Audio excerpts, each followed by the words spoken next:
ways? Are you a hacker?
Oh my goodness. How the devil are you, chat? What's going on? Welcome in. It's Monday. Oh, and I'm tired. Not for any particular reason. I'm tired. I was up early. I didn't sleep a great amount. But we're here. We're doing a stream. I'm late. Yep. I'm saying it. I'm not even afraid anymore. I'm saying it. I'm late. I say it every time I'm late. Welcome everyone who is in the chat already. It's great to see you. We got Luna Rose. We got Middle Earth Marcus. We got Ninny. We got Steph. We got Mr. Dank. We got Beanie Gaby. We got Rat Acid. Hello. It's great to see you all. How are you all doing? How was your weekend? Oh boy. We've got a stream for you today. In scenes reminiscent of 2023. With the Tory party falling apart in front of our very eyes and running around, people getting reshuffled, people put into different positions, yada, yada, yada, etc., etc. The Labour Party is doing that same thing. It's great. Everything's falling apart. I'm loving it. It's great. Everyone's going to be able to see the contradictions getting clearer and clearer and clearer, despite the increased state suppression that we're seeing on a daily basis, so that's fun. We're going to be having a look at that in a bit. Also, the global Sunmud Flotilla is giving me a lot of hope, and a bunch of direct action groups in the UK and in Germany as well. There's a load of news relating to direct action and actions that have repeatedly targeted particular factories or places. It's just, there's so much going on. There's loads going on. Hello, Han. How are you? Welcome in. Good to see you again today. Second time I've seen you today, but not really, because you're in the Twitch chat. It's different. It's different having a girlfriend in the Twitch chat and in real life. So we got a load of stuff to go through regarding that, and in fact, I've just reminded myself that I need to Palestine, action, Germany. I need to get a story ready for that in a second. Oh, here we go. Yeah, all right. Let's duplicate that. Let's go back. Yada, yada, yada. Tart streams, Twitch girlfriend is an incredible phrase. Well, she's not a Twitch girlfriend. She's a real girlfriend. She just goes to a different school. You don't know her. She's in the chat. Hi, Tart. How are you? B-Rat, how are you? Good to see you. How's everybody doing?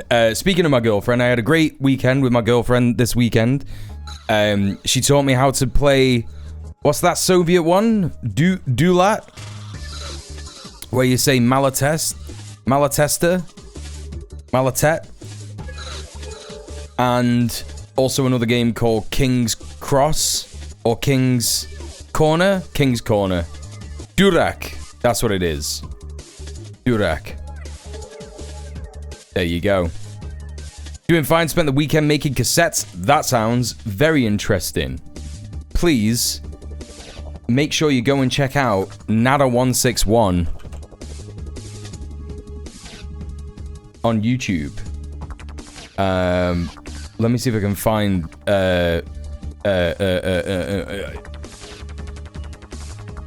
Hang on. Where is she?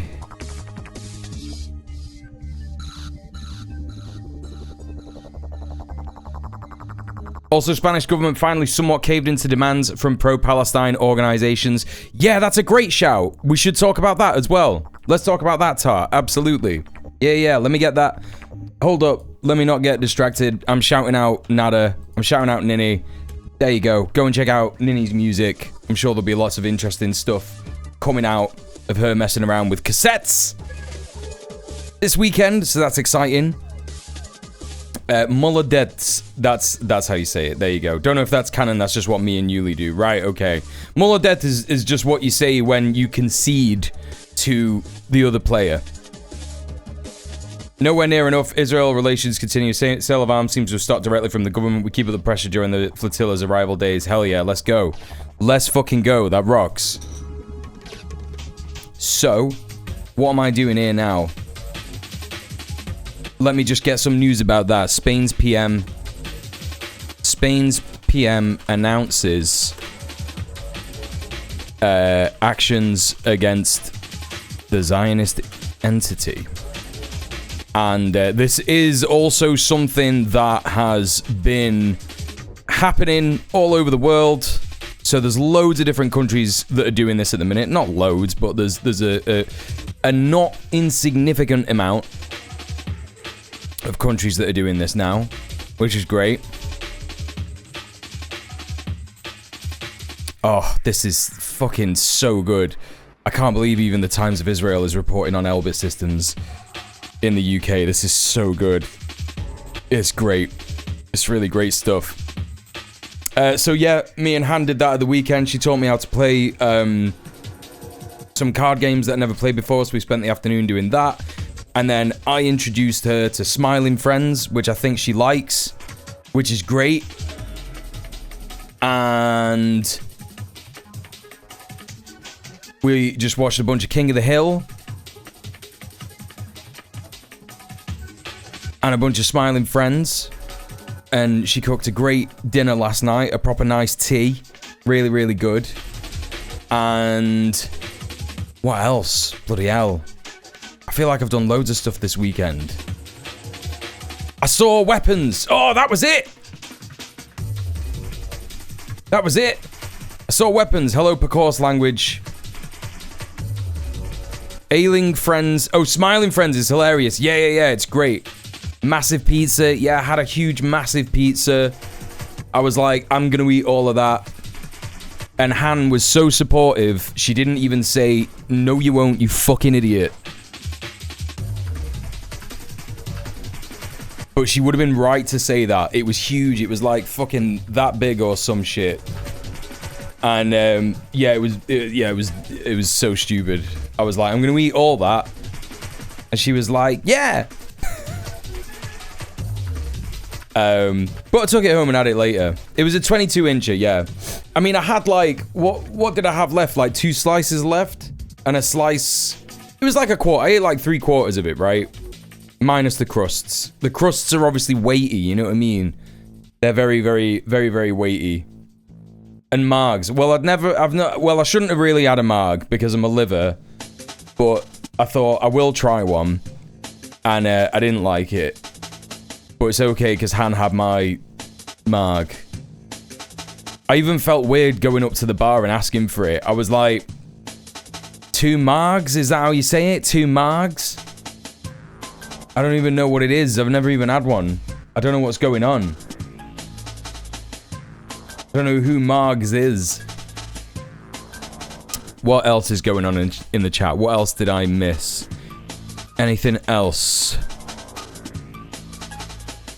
They were cheap, £6. Yeah, that's pretty good for like a bunch of tequila and stuff, all in there, right?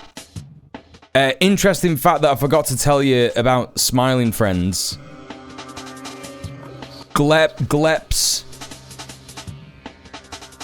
partner, who is dressed with Glep as Nancy Reagan and Ronald Reagan for the Halloween episode. Her name is just Marge Simpson. That's just her name. And I only know that because I started watching Smiling Friends last week and burned through the entire first 2 seasons and was watching all these cringe, you know, like those iceberg type videos. Where it's like the Smiling Friends iceberg. And I watched one of them. And I was like, I hate this, but I'm watching it because I'm hyper-focusing on Smiling Friends at the minute. And that's the only reason that I know that she's called Marge Simpson. Because it's not said that. It doesn't say that anywhere in the show. Hey, Husker, how are you? I don't know of that building in Leeds Uni, no. I don't know what that is. Karl Marx. It would be good if we had some Karl Marx, wouldn't it? What would make a Marg a Karl Marg? Vodka instead of tequila? The Marjorie and Arnie Ziff building. That's crazy. Chilling while I play some Silk Song and ice my leg? Hell yeah, let's go. That's the right way. That's the right way to be living your life. when you're recovering from your ninja flip that you did. Which was just more of a straight jump.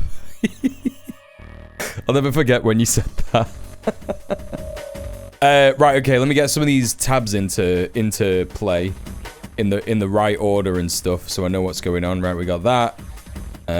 We got this. We got this. What else do I got? Yeah, we got this. Okay, good. Yeah, alright. Very nice and organized. Thanks very much, chat. Jägermeister, if we're going with the German theme. He's not Russian, is he? He's not Russian. I always think he's Russian. Because of communism, but he's not. He just came up with it, didn't he? He didn't, but, you know. You know what I'm saying. What is the UK equivalent of girlfriend lives in Canada? Girlfriend lives in Wales. A Jaeger margarita would either be great or terrible. It's not a margarita, apparently. Is that... Wait. Is a marg a margarita? I thought a marg wasn't a margarita. It is a margarita, isn't it? Because I have had one before. I don't know why. In my head, I just like... I didn't put two and two together. It is a margarita, innit? Yeah, that's why I didn't like it, because I don't like margaritas. I knew that it tasted familiar, but in my head I was like, nah, this is something different. Do margaritas have... Margaritas traditionally have tequila in them. That's crazy. That's crazy. I swear I've made margaritas with... Whoa!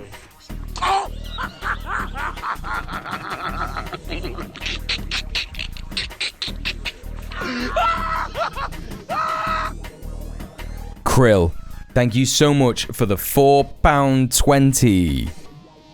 Thank you so much for subbing off Twitch. Thank you so much for supporting the stream. How are you doing, Krill? It's good to see you. One more damn Zoom call and then I'm free. Ah, that's what you want to hear. Hey, Orcspecker, how are you? Converse with one of those conspiracy nuts who say some shit so fucking out there, I went from frustrated to genuinely amused. Like, to clarify, did you just say that not only is Bigfoot real, but also he can fly? See, at that point, unless that guy's got kids, and he's forcing them to not have a vaccine or anything like that, that's just fun, isn't it? That's just like a fun guy to be around. Like, not really to, like, be a friend with, because obviously it'd be very frustrating, but just to, like, bully... Not bully in, like, a horrible way, but just... You know, riff on. Like, let's get Daryl round. Let's get Daryl around and quiz him on what he thinks about the Hollow Earth theory, you know what I mean? Unless he's, like, not got, like, a YouTube channel where he's going on there and being like, yeah, this is why you've got to murder minorities, right? Measure some harm. Like, at what point of harm, what harm are they causing? Is he just going around saying mad shit that's just not true about aliens and Bigfoot? Because it just does, it's not gonna affect anyone, is it? That's like me talking about aliens. Except for the bit when I'm like, nah, aliens are communists. But I try not to talk about that too much, because that is an insane thought that I have. But it's true. Hollow Earth theory. Yeah, have you not heard about that? There's all kinds. There's literally all kinds. You can have Hollow Earth, Flat Earth, a few Earths, different Earths. Space communism, when exactly? That's it. That's the point. That is the point. A Jaeger margarita does sound awful. I agree. I think that would be bad. Wouldn't France be much classier and not mocked as a sheep? Wait, what? What are you on about? Wouldn't France be much classier and not... Wait, what? What are we talking about now? The real cryptoids were in finance. That is true what's going on. Just put some more solar lights out in the garden to make it prettier. Oh, yay. That's nice. Back on Kier's stream, we'd have this guy who came around insisting the moon was a spaceship. Kind of need a chatter like that in here, don't we? I mean, you know, I don't really ban people as much as I used to. I used to ban people based on vibes, and I don't really do that anymore. The moon is an egg, that's why she's called Luna. It's true.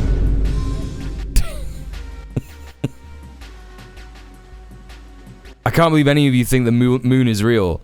Do any of you remember when I said the dark side of the moon isn't a real thing? Does anyone remember that? I mean, I could, like, the thing is that I probably could have gotten away with this and never mentioned it.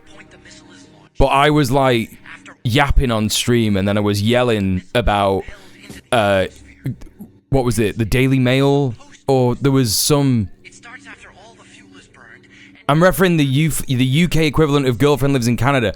Oh, right. Yeah, no, of course. Wouldn't France be more classy? No, we hate the French. You gotta remember, man. In England, everyone is just so racist to everyone, to every country, every single country. Yvette Cooper resigned, no more actions from then. Ha ha! Good one. Hello, Apple Chips, how are you? How about the Dutch instead? No, you know how I feel about the Dutch. Yeah, but you hate the Welsh too. Yeah, that's true. That's true. The English do hate the Welsh. Unnecessarily. The Welsh hate the English for good reasons. Thanks, I deserve that. No, it was good. No, it was a good bit. Yeah, you tried. Ah, you tried. My new fave cocktail is an aviation. What's that? The earth isn't hollow, it's filled with delicious Tootsie Roll. I don't... I feel like I've had a Tootsie Roll, but I haven't. He said, yes we can, said backwards, sounds like thank you Satan, which grammatically doesn't even make sense. Okay, yes we can doesn't sound like thank you Satan. It doesn't sound like that. That's just objectively wrong. Unless you are saying, yes we can, in the most stupid way. Did everyone hear that? Shh. Shh. Shh. In the most shh. I did like a teeth whistle. I've never been able to do that in my entire life. I've done it like a couple of times recently. Do you know? Does anyone know what I'm on about? You would have to say that in such a shh. Shh. Okay. I'm not gonna be able to bring it back.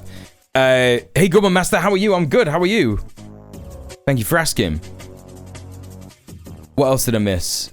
Lemon, sugar, gin, maraschino, creme de violette. It sounds good in theory. Creme de violette is just like purple flavor, right? That's what that is. Tootsie Rolls were considered old people candy when I was a kid. I think the earth is filled with Twinkies. Twinkies fucking slap. Nah. That's the worst take I've ever heard in my entire life. What are you talking about? Twinkies slap. Twinkies... Oh my god. Oh, Jesus. Oh, God. Oh. When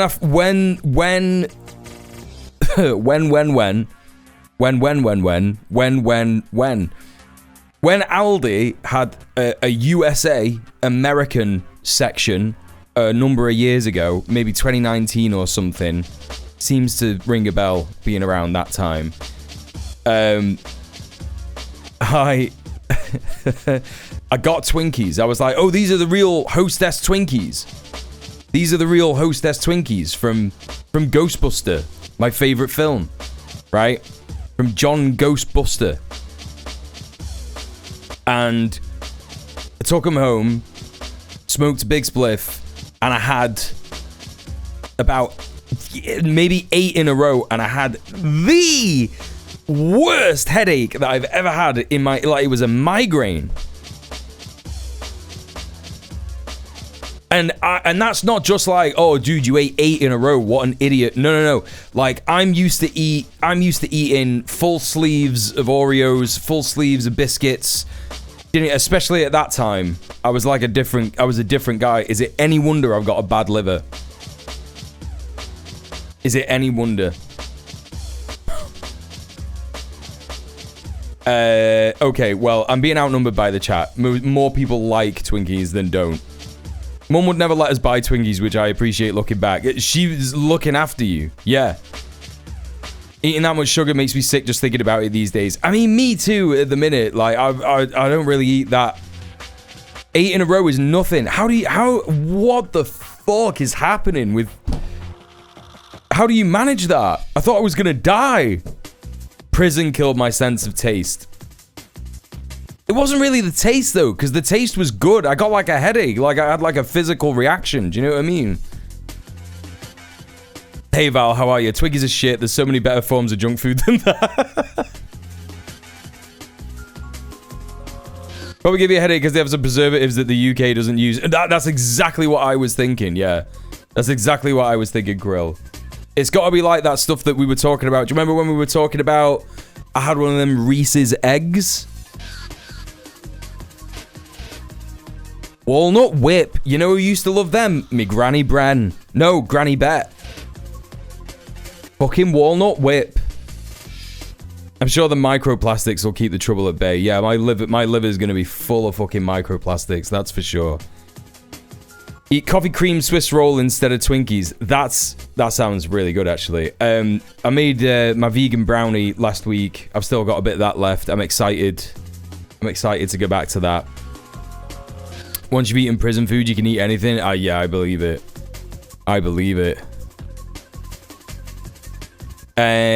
What else do we got?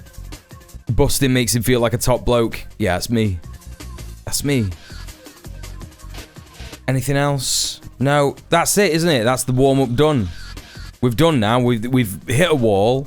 We've spoken about Twinkies. Don't know why. And now we're here. So unless anyone's got any other business, it's about 34 minutes in. You know, we could crack on, if you like. I do miss those cheesy coleslaw sandwiches on Wednesdays. Do you have the prison loaf? What's a prison loaf? I've got a great local granola. You mean a locally made granola? Puffed rice cereal. That sounds pretty good. I made my own granola once. I don't know if it was more muesli. Muesli. Oh, let me show you what Han made me, chat.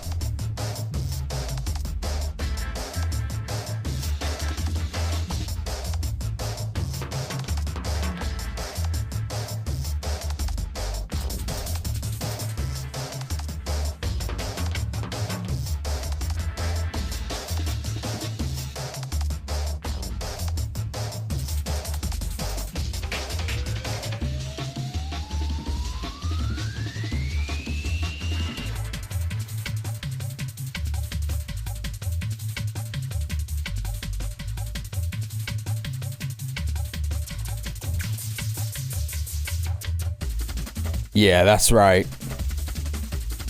That's how you know she's a good girlfriend.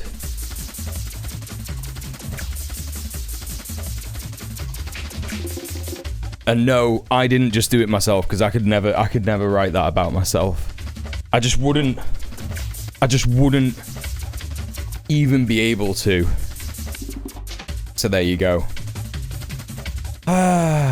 Sour lifesaver gummies. See, now we're in the realm that I can't follow you into. Like I can't follow you down that road. Like there's a stage of like American confectionery chat that Brits just can't go down.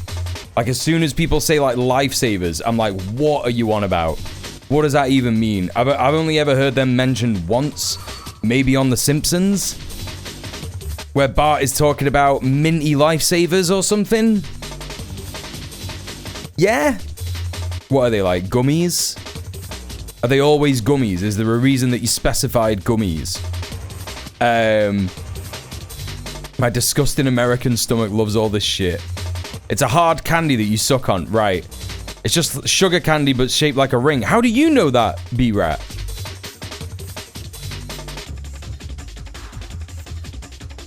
They look like donuts. 90% of the time, if I want a sweet snack, I get pretzels and a tub of cake icing. Now, that's the real shit. That's my kind of shit. I'm all over that.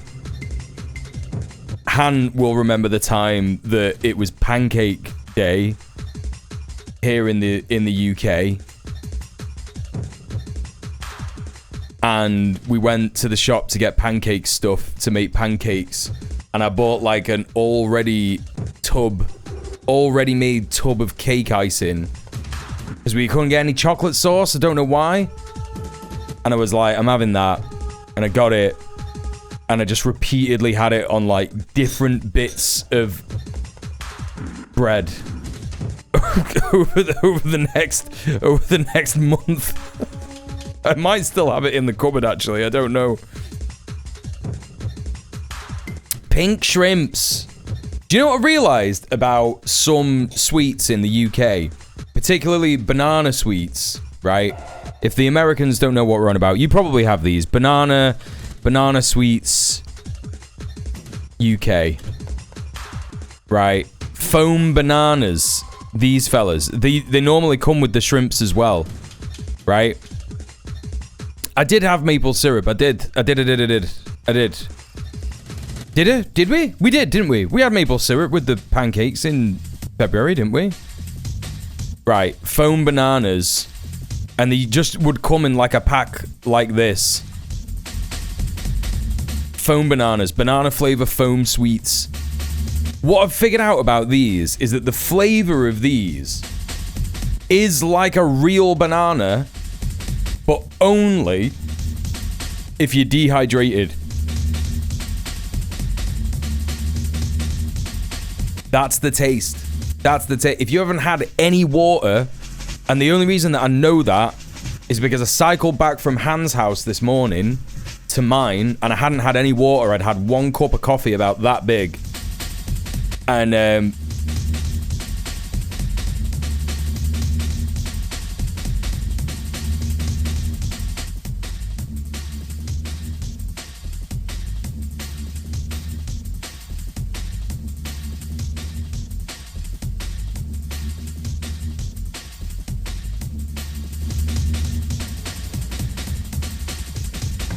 explain yourself. What are you talking about? What are you on about? What's this? What's that? Big Michael banana. What are you on about? What are you on about? What are you on about? What's that?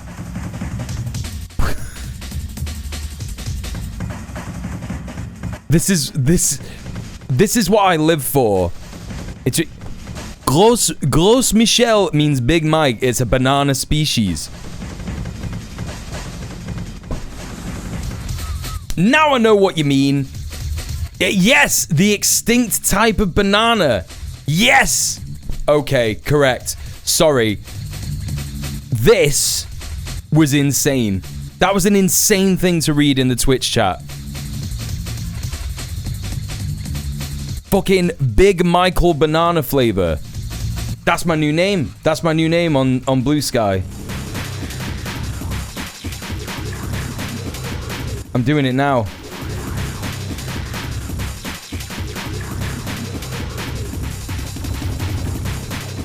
Big Michael. Oh, I'm not typing. Big. What's going on? What's happening? What's wrong with Blue Sky? I hate this website. Big Michael banana flavor. There you go.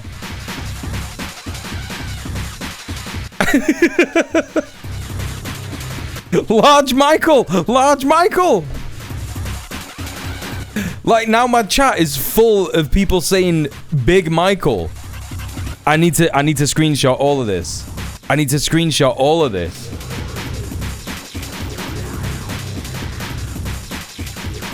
Big Mike, Michael Banana. Head of the notorious banana crime family. I'm saving that. This is all getting saved. Great submissions, chat. Thank you very much. Thank you very much. It's run by Zionists. Wait, what? Fucking blue sky? Yeah, no, it probably will be, won't it? Yeah. Because of all the new rules. Yeah. I'm sweating. I'm laughing so much right now. Like, you saw my face when you wrote that. I was like, what the fuck are you talking about? Like, what is that? Her big Michael's a Zio. Yeah, spot on. It's true. Gargantuan Michelangelo. That's a good one. Mikey Nanas. Big Mike coming for your nanas. This is good. This is good banter. This is good pre-stream banter, chat. I'm loving it. Great work. This isn't me. This is all you. All I have to do is look at the chat and go, boost. Han, have you seen the new emotes? I'm so tired. I'm so tired today. I'm not really like that funny. I'm just being delirious. Han, look at the new emotes.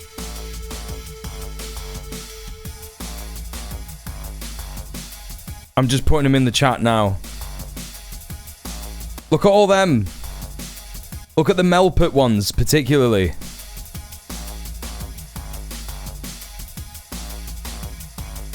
This is what you want. This is what you need in your life.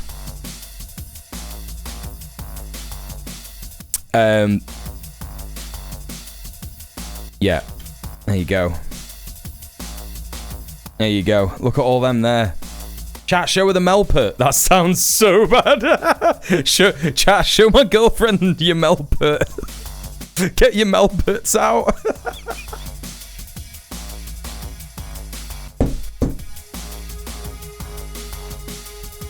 Oh, Jesus Christ. He's not a pumpkin. You think he's a pumpkin as well. The chat was thinking he was a pumpkin as well. Fine, he is a pumpkin. Who cares? Whatever. He is an orange, but if you want him to be a pumpkin, you can. That's fine. I'm not gonna stop. I'm not gonna stop you. I showed you my Melput. Please respond. Show you mine if you show me yours. Okay. What am I missing now? Circus peanuts are rank. What are American candy circus peanuts? Circus peanut candy. Oh, they're looking bad. These fellas.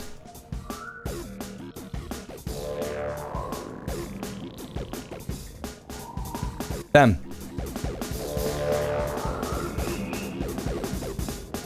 Hey Sorka, how are you? I did think pumpkin immediately, to be fair. It's fair enough, innit? It's fair enough. They're awful. So, what's bad about them?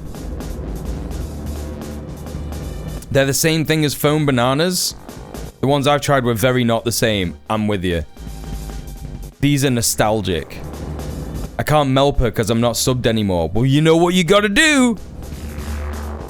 Cough up. Money me, money now, money me. They look like foam bananas. Yeah, they kind of do, yeah. Talking a cabbage booner. Go on, Sorka. Legend. That's legendary. Right, where are we up to?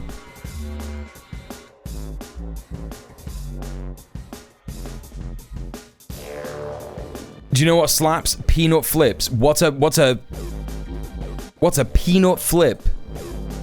Peanut flip.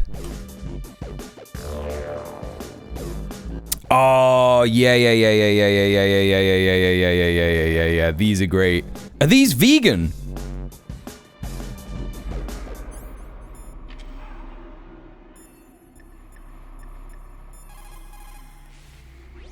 It's like Cheetos, but it's peanuts instead of cheese.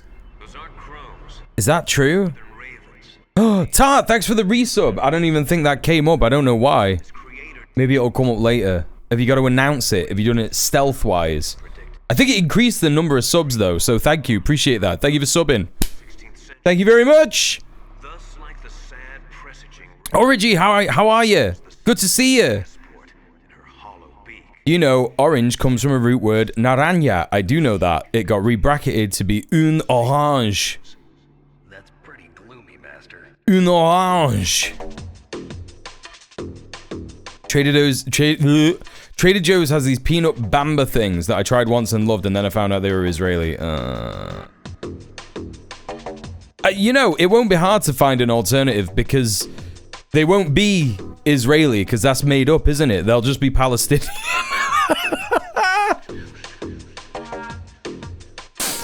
I'm good. Thank you for asking. Yeah. I'm very tired today. A little bit delusional as a result, but I'm sure I'll be alright. Blue Sky is like if somebody heard a conservative say, oh, you're a socialist, why aren't you giving away all your money and your house and a car and one of your limbs, and went, okay, bet, and then made an app for leftist networking, as long as you're like already an established public figure from elsewhere, otherwise you're a tumbleweed account. That is an accurate representation of Blue Sky. Especially a firm banana-like experience when I tried some. The betrayal probably added to my dislike in some way. I would be proper mad if someone said to me, these are like foam bananas. And then I had one, and then they weren't. Petition to call them Jaffa Cakes. Signed. Signed with 500 fake accounts. Already passed. Already going to debate in Parliament, but they won't, will they? Because they don't do that. That's a good segue. Speaking of Parliament, let's crack on. I'm so funny. I'm such a funny guy. I've just got flips up on the screen. It's good. It's good to be a reporter. It's good to be a political streamer, a political reporter. What we're going to start with here, it's so hard. Rayner resigns.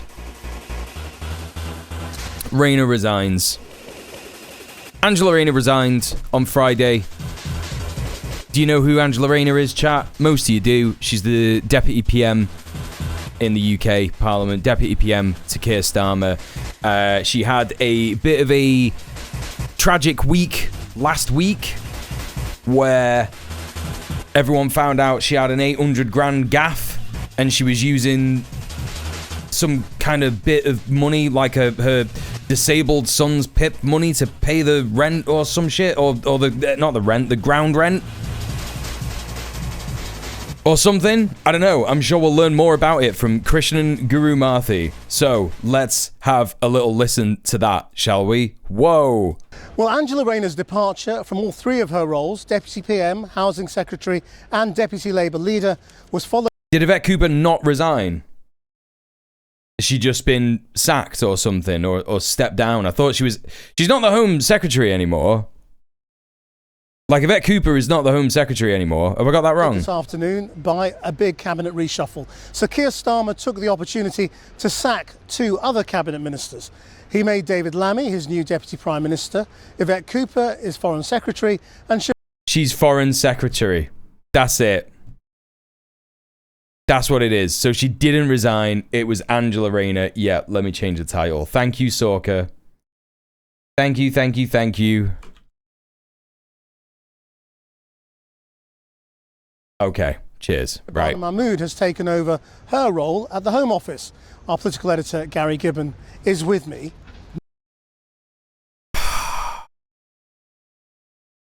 What is the UK?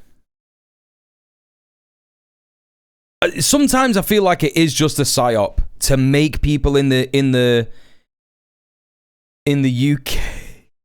Stop it, Han. He will be heartbroken. The UK feels like a psyop sometimes, because I've never heard of this cunt in my entire life, Gary Gibbon. I feel like what happens sometimes is they just wheel out a guy, they just get a random guy, old, whatever, and they spruce him up, put him in a suit, they wheel him out, and they're like, our political editor, Johnny Jimbo, is with me here, and he's gonna comment on this extremely important situation. And everyone's so like cooked from having 3 jobs at once and struggling to survive, and we don't have the time to analyze politics properly. We're just like, I believe that. I believe he's a real guy. Gary Gibbon, what are you on about, Gary Gibbon? What do you mean? Mental. I've made the bold choice to move departments. Yeah, that's right. Rayna was one of them banging on about benefit systems abuse, wasn't she? Accusations and confessions. It's just crazy. It's just so crazy. It's really wild. Yeah, it just feels like they're making people up. Bill Oddie, Funky Gibbon. What are you on about? Much bigger reshuffle than it had to be. Hey, Elron, how are you? Yes, he didn't absolutely have to do this. Number 10 is saying that... No, that is the craziest bit, Elron. That is the craziest bit. She's the so-called working-class single mum who decided a salary as an MP and the add-on as deputy wasn't enough, despite being well over 120 grand with bills paid on top. Yeah, it's just like, what the fuck do you even do at that point? Hey, Confero, yeah, rearranging the deck chairs while the Titanic is sinking is an apt description of this, correct? This had always been a plan he'd been working on during the summer, and we were going to get something like this, but Angela Rayner's departure has brought it in. What Number 10 is also saying is, look at how it neatly maps on to the changes in Number 10 itself, the machinery in Number 10 that were announced at the beginning of the week, showing a focus on small boats, showing a focus on trying to get economic growth, but it begs a number of questions. If you're having to do this many changes in very serious jobs, did you have the right people in the right jobs before? It also raises all sorts of questions. No. Questions about the political balance of the government. We've talked before about whenever there's a reshuffle under Kier Starmer, it always seems as though whatever you want to Kier Star in the subtitles. Kier Star. Call them the Blairites, the modernisers, the right of the party, are moving up the table. Well, they certainly moved up the table here, and they're in very significant positions, and most of the people who've advanced are people who probably have Morgan McSweeney, if not on Redial 1, the Mandelsonian protege chief of staff to Kier Starmer. We're not in the 90s anymore, man. You can't say things like Redial 1. And certainly on chatty WhatsApp terms on their phones with him. What does it all mean for policy? Well, Chatty WhatsApp terms. it suggests you're going to get a bit more pro-growth stuff, and that probably means deregulation, maybe, and agendas like that. And it probably means you're going to get more hardline stuff on boats. It also makes you wonder... We're never going to hear of this guy again. They're going to put him in a meat grinder and then sell sausages and put them on the table on Newsnight and be like, do you want to nationalise these, Zach Polanski? Are you going to nationalise these? Whether they've gone so big on the reshuffle to knock Angela Rayner's scandal off the front pages. The guy in Peep Show who loves the They Byzantines. say that this was all coming anyway, but it does have the happy coincidence, perhaps, of knocking that down the newspapers, because the Angela Rayner story is a gift to the Nigel Farage narrative that all politicians in the established parties are the same. But actually, perhaps, even though she was a huge character with a fascinating backstory and everything, the biggest part of her legacy may be this deputy leadership contest that is coming up, because this is a gift of a moment. The left is calling it, the WhatsApp groups of the left are lighting up tonight. They're calling it an opportunity to have a referendum. I'm so sick of this shit. I'm so sick of fucking Gary Gibbon, political editor of Channel 4, calling people who support the neoliberal, capitalist, fascist Labour government left wing. Like, you are manufacturing consent to push the Overton window to the right. You are making fools of fucking everybody. I hate you. You're scum. You're everything that's wrong with this fucking world. Holy shit, Gary Gibbon. On Kier Starmer, they're saying anybody who supported the welfare changes, which collapsed just before the summer recess, well, they haven't got a chance of getting the deputy leadership. WhatsApp is owned by Facebook. To get in there, someone who will make life difficult for Kier Starmer. And there's a letter from the General Secretary gone out to members tonight saying that this deputy WhatsApp groups of the left is definitely going ahead. No absolute timetable yet. I'm in a bunch of WhatsApp groups of the left, and none of us are talking about fucking Kier Starmer and his cabinet reshuffle. This is the only place where I'm talking about it. On Twitch. This is it. It's just, this is it. But it must be conducted in a manner that befits the party of government. Well, you know what Holly Ridley, the General Secretary, is trying to say there. For goodness sake, can we keep this sort of respectful to the leadership? Fat chance, I'd have thought. We now enter into sort of phase 2 of the government, which is where we focus on delivery. Oh my god, he was saying all of that stuff at the start. I can't stand this prick. Only 4 days later, the focus changes as events crash in on his plans. Angela Rayner has resigned as Deputy Prime Minister. Angela Rayner had no choice but to quit after the government's advisor on ministerial It's Keith standards Watch, that's right, said she Tar. had not done enough Also, hi, to check Val. if she was underpaying stamp duty. Keir Starmer decided he should use this moment of turmoil to make drastic changes elsewhere. Deputy Prime Minister, feeling pleased? That took many in the cabinet by Oh, surprise. he's fucking loving it. He is fucking loving it. Someone called him Deputy Prime Minister and he's like, fucking yeah! Fucking yes I am! David Lammy smiled, having already learnt that his demotion from Foreign Secretary to Justice Secretary was being sweetened Wait!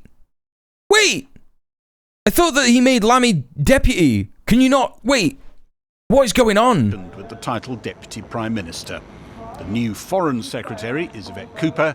In what may be one of the most important moves of the reshuffle, her place as Home Secretary is taken by the former Justice Secretary, Shabana Mahmood. Home Secretary. Yeah, just another Labour Friends of Israel stooge. Great stuff. Can't wait.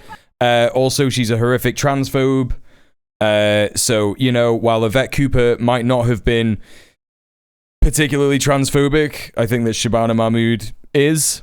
So that's fun, isn't it? That's great. The small boats and migrant... Hey Theo, what's going on? Welcome in. Very funny that no one really seems to know exactly what's happening. Well, that's the beauty of it, right? That's the beauty of us coming together here to, you know, discuss this kind of shit. I remember all of this kind of content was the best content that I ever did in like 2023 when there were just loads of different people coming in and out of the Tory cabinet and we had like 10 different prime ministers in 1 year, you know? Yeah, apparently Shabana was a pro-Palestine protest in 2014. You'll see though, you'll notice in the picture, let's see if we can find it, Shabana Mahmood, Palestine. Yeah. I think you'll notice that this is a Socialist Workers' Party free placard that she's been given, or maybe like a Stop the War one. I don't know, which is counter-fire. So there you go. She was always a fake fan. Always a fake fan. The saga of Angela Rayner's newly acquired flat... Very solid dystopia watch. That's good to hear, Sorka. Redesign. Her failure to pay the proper stamp duty when she bought it was this morning ruled an unacceptable mistake. The independent advisor on ministerial standards, Sir Laurie Magnus, said, having reviewed... A Gibbs interview got Peter Mandelson to resign. She did Gary Gibbon versus Peter Mandelson. within it, which acknowledged that it did not constitute expert tax advice and which suggested that expert advice be sought. That and the fact that this was established only after intensive public scrutiny, Sir Laurie wrote, leads me to advise you that she cannot be considered to have met the highest possible standards of proper conduct. I consider the code to have been breached. Angela Rayner, in her letter to the Prime Minister, Comrade said, Delta "I take Luna. full responsibility for this error." Keir Starmer, in a handwritten reply, thanked her for being a trusted colleague and a true friend for many years, signing off with real sadness, Kier.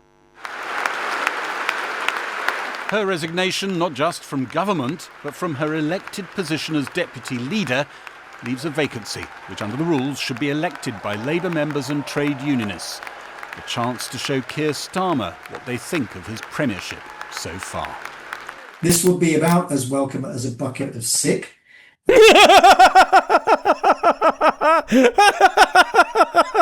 Who's he? Social Market Foundation. British politics is some of the fucking stupidest shit I've ever heard in my entire life. Like, what are you talking about? What a thing to open with. So far.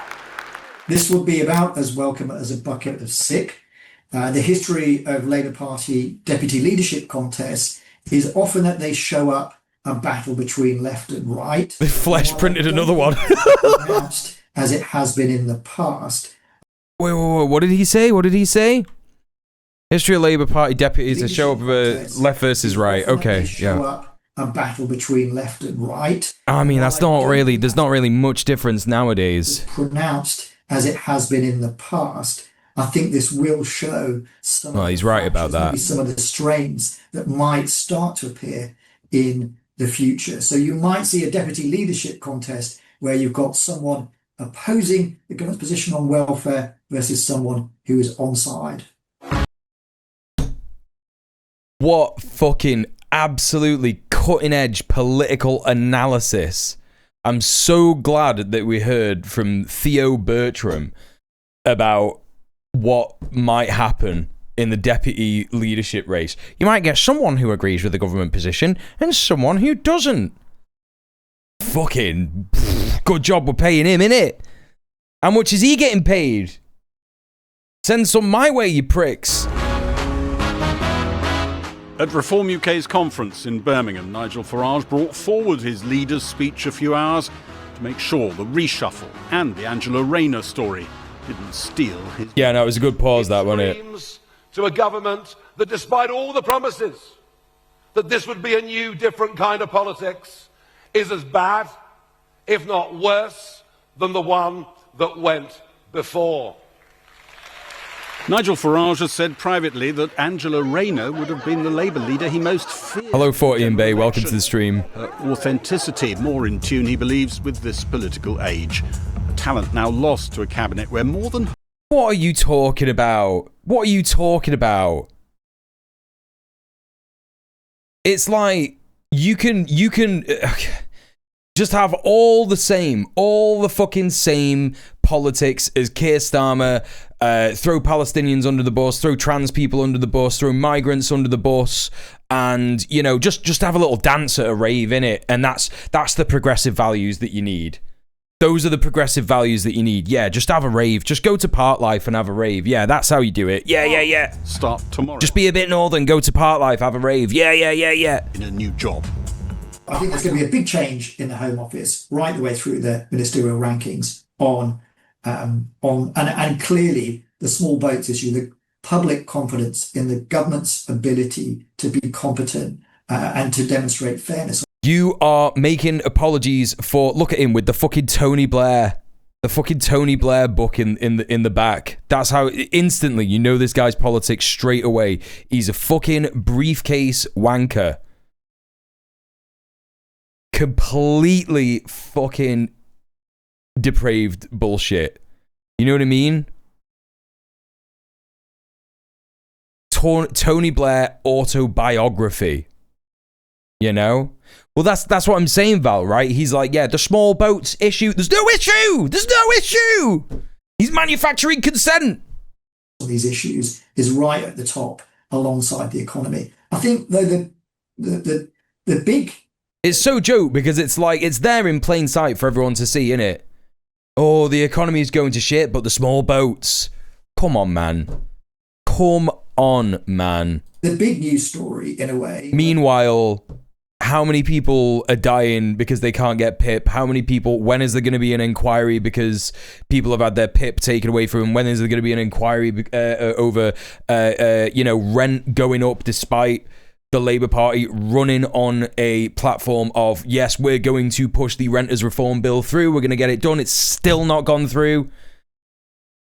You know? This isn't how it would be covered. But Ed the Duck haircut. Rachel Reeves wasn't moved. Rachel Reeves stays in place as Chancellor. And number 10 was quick. How? This is crazy, right? This is crazy. It's crazy that all these people are like shifting positions and Angela Rayner's got like a bit of a backbone and she's gone, oh no, I made a huge mistake and there's a bit of scrutiny on me regarding that. So, all right, see you in a bit. Sack that off. I'm going to resign. And Rachel Reeves is like fucking up the economy. Just completely fucking up the economy. And she just gets to chill. It's like, yeah, man, sweet, no problem. Because I guess she just like, I don't know. It's just mad. It's just completely mad. Listen, chat, we're at the top of the hour. Nowadays, there is an ad break at the top of every hour. If you want to miss the ad break, please consider subscribing. It costs about £5. please consider gifting a sub to some people in the chat if you fancy. We have got a sub goal. It's right at the top of the stream. If we hit the sub goal for this month, I'm going to be doing a DJ stream, spinning some drum and bass jungle, some dubstep at the end next month. Not at the end of the well, yeah, probably at the end of the month if we hit it before the end of the month. So please consider helping me hit the sub goal. Also, if you do want to make sure that more of your money comes directly to me, your boy, you can sub off Twitch, and you can do that via the link in the chat.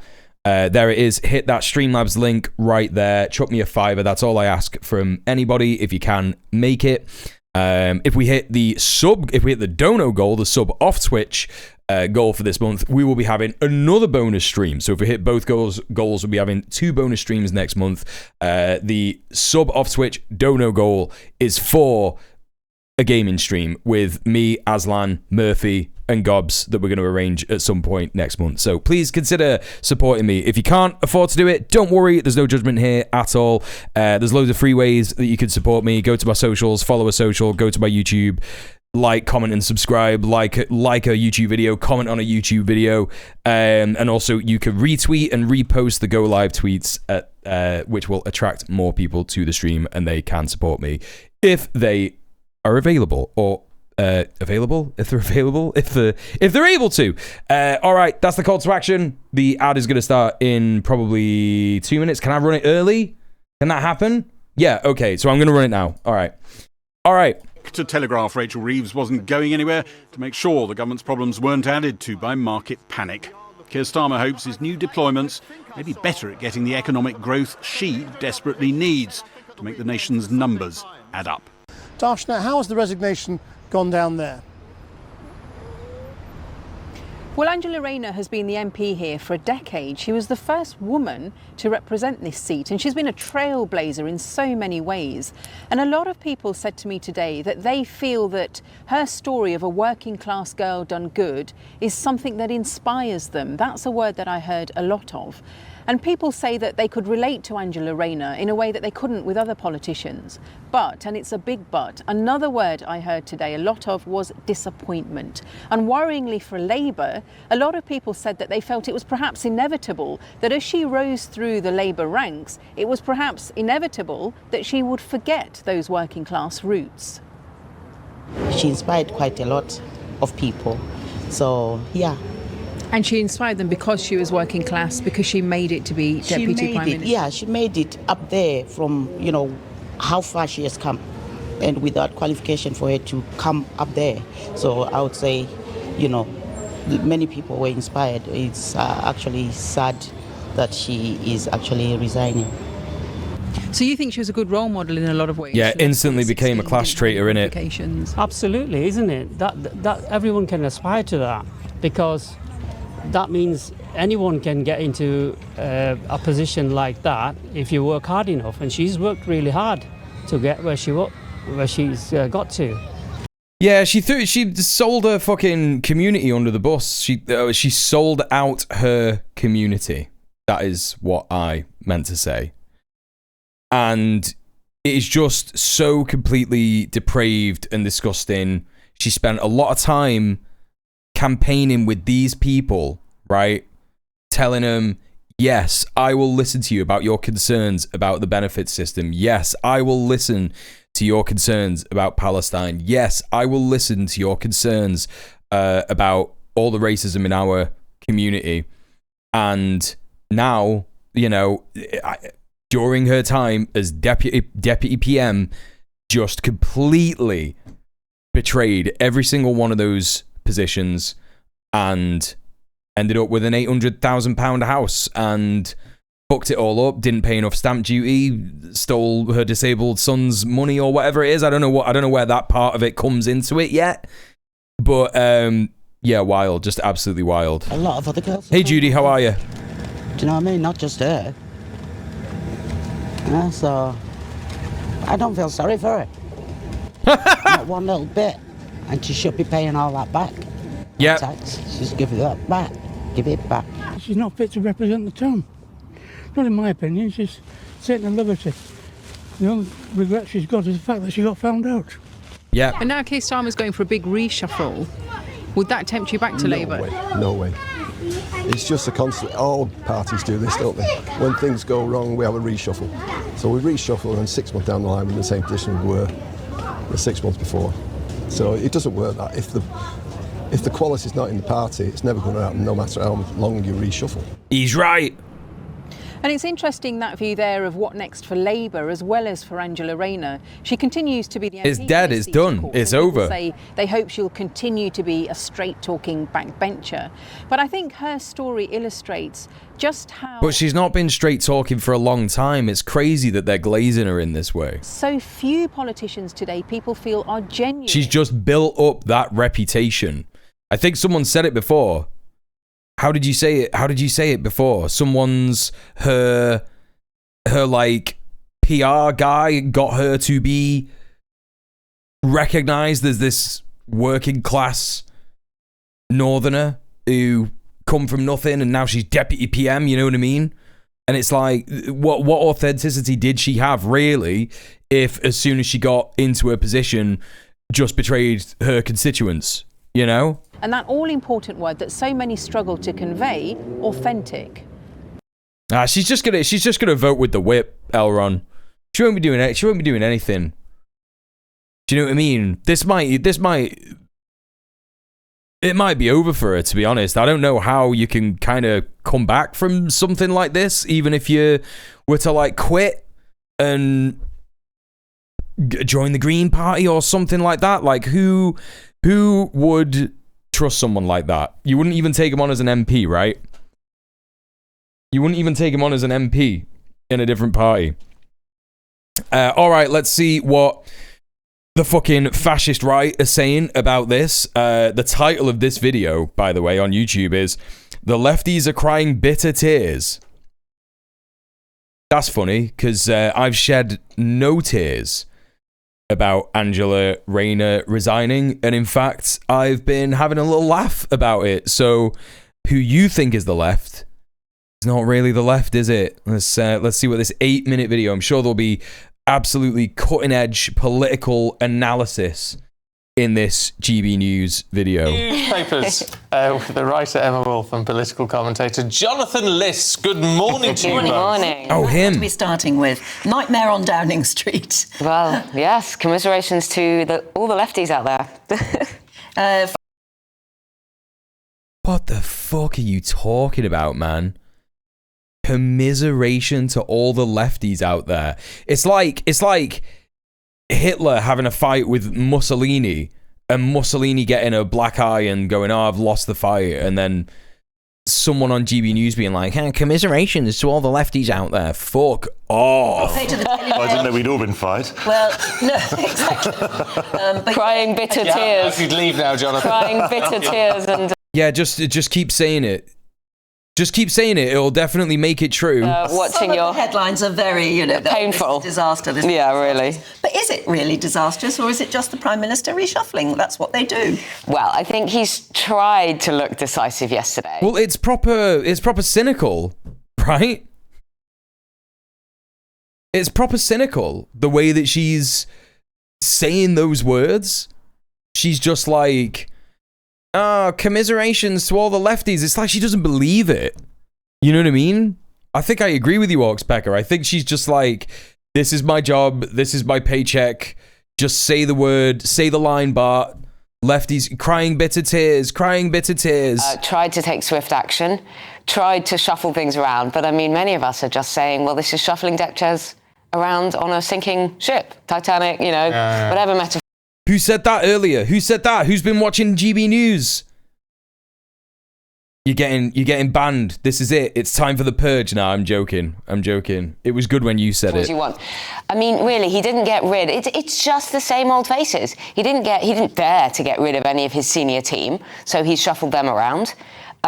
We've got, someone who's apparently... Okay, I don't mean to be running defense for Starmer here, but like, why would he? David Lammy and Yvette Cooper have been completely servile to their entire policy fucking, whatever you want to call it. Like they've just been completely servile. I don't even need to expand on that. Lammy and Cooper have been servile. They've done everything that he's wanted.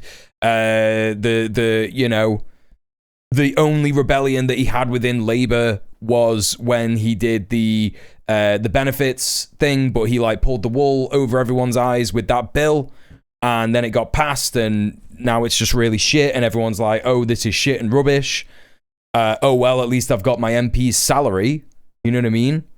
Cooper just wants her turn at murdering children. Yeah, she's done apologizing for child murderers. It's now time for her to murder children. Yeah, exactly. Slightly stronger at the Home Office. Yvette Cooper has been moved from the Home Office to Foreign Secretary. I do think it's quite an indictment of Yvette Cooper, actually. Well, yeah. That she's been pushed out of the Home Office, considering that has been her brief in opposition for And I always get that feeling when people have hopefully built up some experience, like Liz Kendall, for example.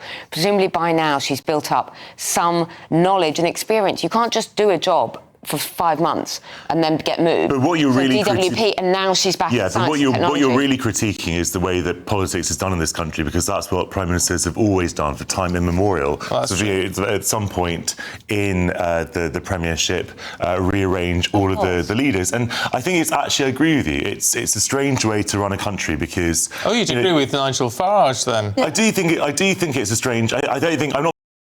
So what? This guy's the token lefty. Who is this guy? Jonathan Liss? Anyone know? Anyone?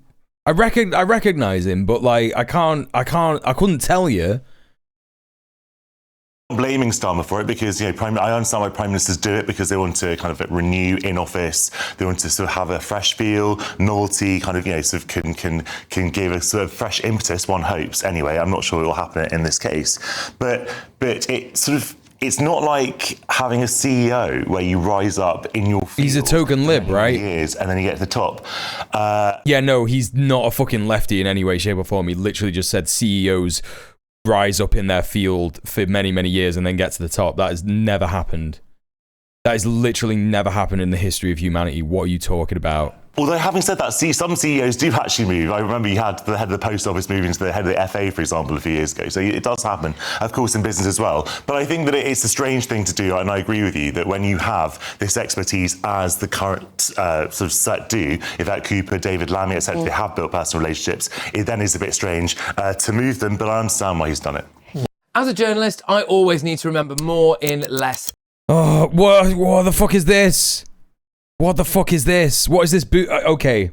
I'm just gonna watch this because I need to know. I need to know what this is referring to. By the way, have you seen this, chat?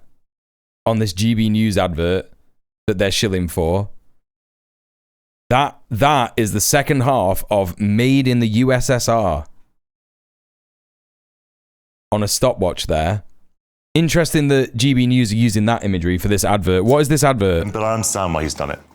As a journalist, I always need to remember more in You're less not a journalist. time. And you know what I really hate? Taking notes. It wastes loads of time. And I know that you hate taking notes, dude. You don't adhere to any journalistic forget standards. stuff. And that's where Claude comes in. This is the Claude Note, a sleek, pro-level AI note taker that records and creates notes for you. Whether you're listening to a long podcast, stuck in a meeting, or on an important call, Claude captures everything at the tap of a button. Then it gives you a smart, structured summary with all of the key takeaways. It even recognises different speakers. Chat, you could just have there's an app for this on every phone. It's like an Onion ad, yeah. Slop for the hogs, right? It is. It's just like you could just use the voice memo app on your phone. By their voice, and you can choose from bullet points, to-do lists, or even mind maps. Your data. I would love to see a mind map made by this fucking Plord.ai. They really are. It's starting to become such a farce, isn't it? Like, they're really trying to make AI happen. I think it is going to be the downfall of our society. I think it is. I just think it will be.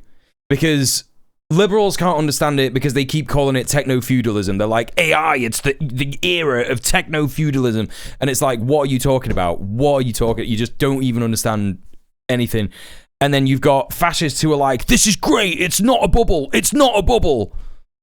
You know? And the capitalists are like, yeah. It's definitely not a bubble. Yeah, buy some, buy more, buy more. Safe too. It's something insane is going to happen and it's just going to explode. It's going to like ruin... It's going to ruin the economy Global or some privacy shit. Compliance. And with Claude's built-in AI... Whoa, what the fuck was that? With end-to-end encryption and global privacy compliance. Global privacy compliance? Service Organization Control Type 2 compliant General Data Protection Regulation EN 18031. This could be anything. I don't know what any of this is. And with Claude's built-in AI, you can search everything you've ever recorded just by asking a question. It's slim, magnetic, under 30 grams, lasts up to 60 days on standby, and over 1 million people are already using it. I know what GDPR is. I don't know what the other stuff and is. Use code GB10 for £10 off your Claude order. Save hours of time. Claude order? They made him say it. They made him say Claude order. Miss a detail again. Link in the description below. Yeah, and of course we know that really run departments and really you just need to figure out, but it's not quite, that's not quite my point. My point was we're not seeing any fresh faces. There aren't these kind of new talent that we think, oh, you know, this person is actually going to make a difference here. It does feel very stale. It feels like Lammy's been moved from here to justice. Oh, when he gets the deputy Plauder was right there. It was, wasn't it, Steph? Moved from the Home Office to the Foreign Office. Yeah. Liz Kendall's been moved this way. People moving sideways and a bit up, sideways and a bit. It doesn't feel like any exciting new face. This is garbage. This is the worst commentary I've ever heard in my entire life regarding this.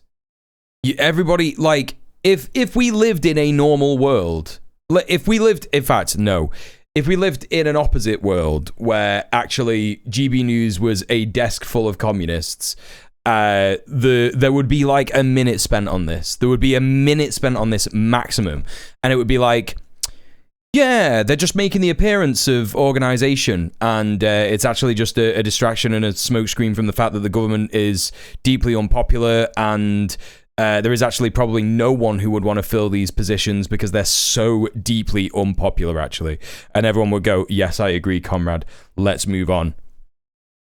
And that would be it, right? All this talk of the rising talent in the Labour Party. I think it's a good point. Emma Reynolds is a new cabinet minister. If this guy is a liberal, like, fuck him. Fuck this piece of shit liberal. Like, I cannot stand libs who go on GB News and just cede ground. Like, they just cede ground to fascists. It's like, yeah, good point, fascist. Good point, fascist talking head. I agree with you. I agree with you. Fuck off. I suppose. I can't remember. Is she gone to environment, I think. And then I was surprised that Matthew Pennycook actually didn't make it up. Jonathan Liss, who the fuck is he? Minister under Angela Rayner. Who got housing? It's not, man. Is it Peter Kite? Not Peter Kite. No, he's moved to... Think tanker. This is... Oh my God. Is he gay? I think he might be gay. Journalist, commentator, think tanker.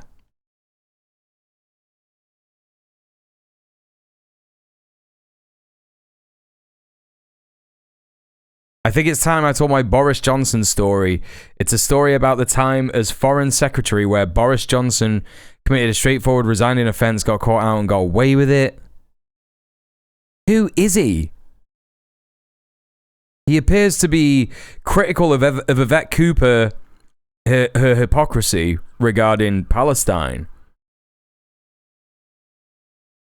Never again. He appears to be pro-Palestine, which is good. So why are you on GB News ceding ground to fascists? What are you doing, dog?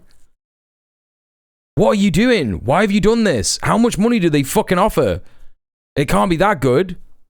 Oh my God, he's bigging up Zach Polanski. Nonsense. Electoral. He loves Mehdi Hassan. Yeah. This kind of a guy. He's that kind of a guy. Oh gosh. This is embarrassing, isn't it? It takes a while for it all to sink in. Yeah, because it was Angela Rayner's brief, and it is somebody that one knows about. Should we quickly check while we... Housing. It's Matthew Pennycook, is it? Is it? It is Matthew Pennycook. I'm being told. Oh. Well, then that's exactly what I said should happen. That's well, great. Because he's been effective. No, it says Reid. Oh, Steve Reid. Oh, Steve Reid, yeah, that was it, from Environment. Maybe I was on yeah, so look... This is a joke. This is a fucking joke. This is a joke that this is happening on a professional news show. I don't give a fuck that it's live. They're not even prepared. They don't even have the information. This would be fine if this was like my stream. Like if I'm going around and I'm literally doing that right now. I'm literally doing this. I'm going, who's that? Who's that? Who's this? What's going on? And I'm like Googling stuff and user Googling stuff. This is like normal like live stream shit.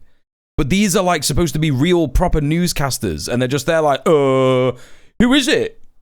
Matthew Pennycook, another made-up guy.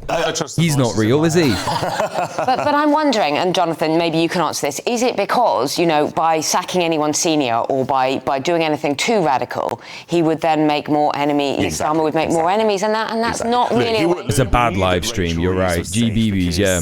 There was no way that he could... That would be curtains, basically, if he moved... He does seem like that kind of a person, yeah. She's going to deliver her budget, as you were saying. Nominally all-right guy who was desperate to sell his soul to the fascist cause he secretly believes they're guaranteed to win in the end and wants to be spared, yes. Clearly, if you have Shabana Mahmood moving there, that suggests that you know, the optics are interesting, having a Muslim woman there as well. But apparently she could be...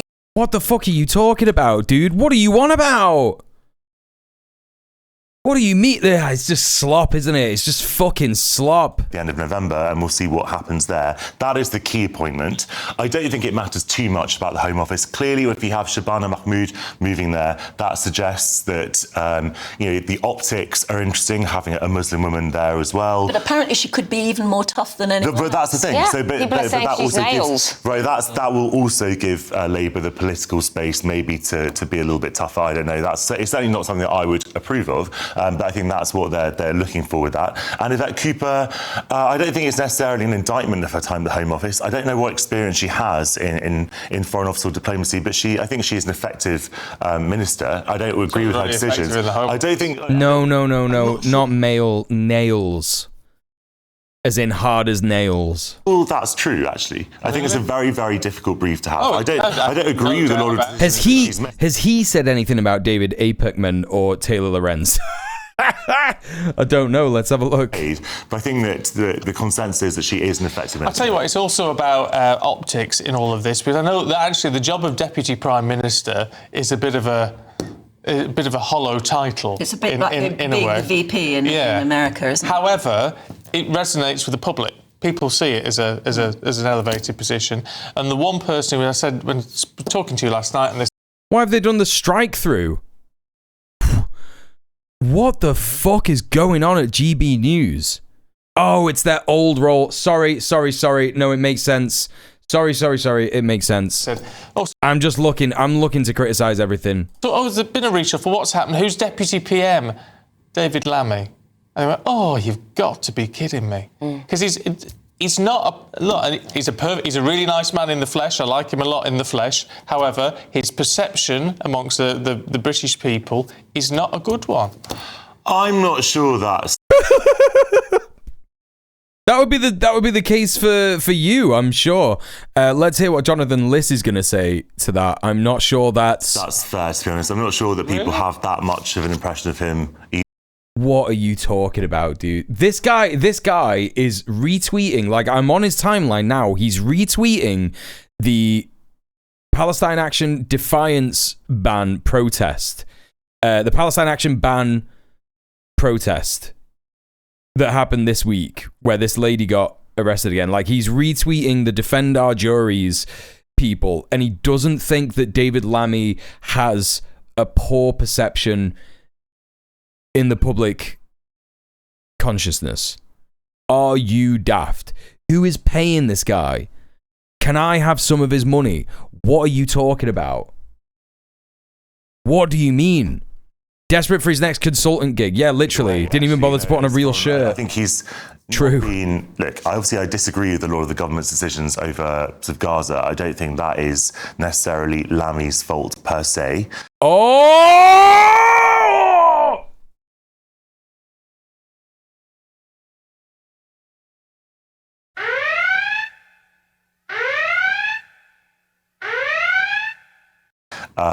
I agree with you. He's a very, very nice man. I think he's very smart as well. I know he gets a lot of flack on this channel and other.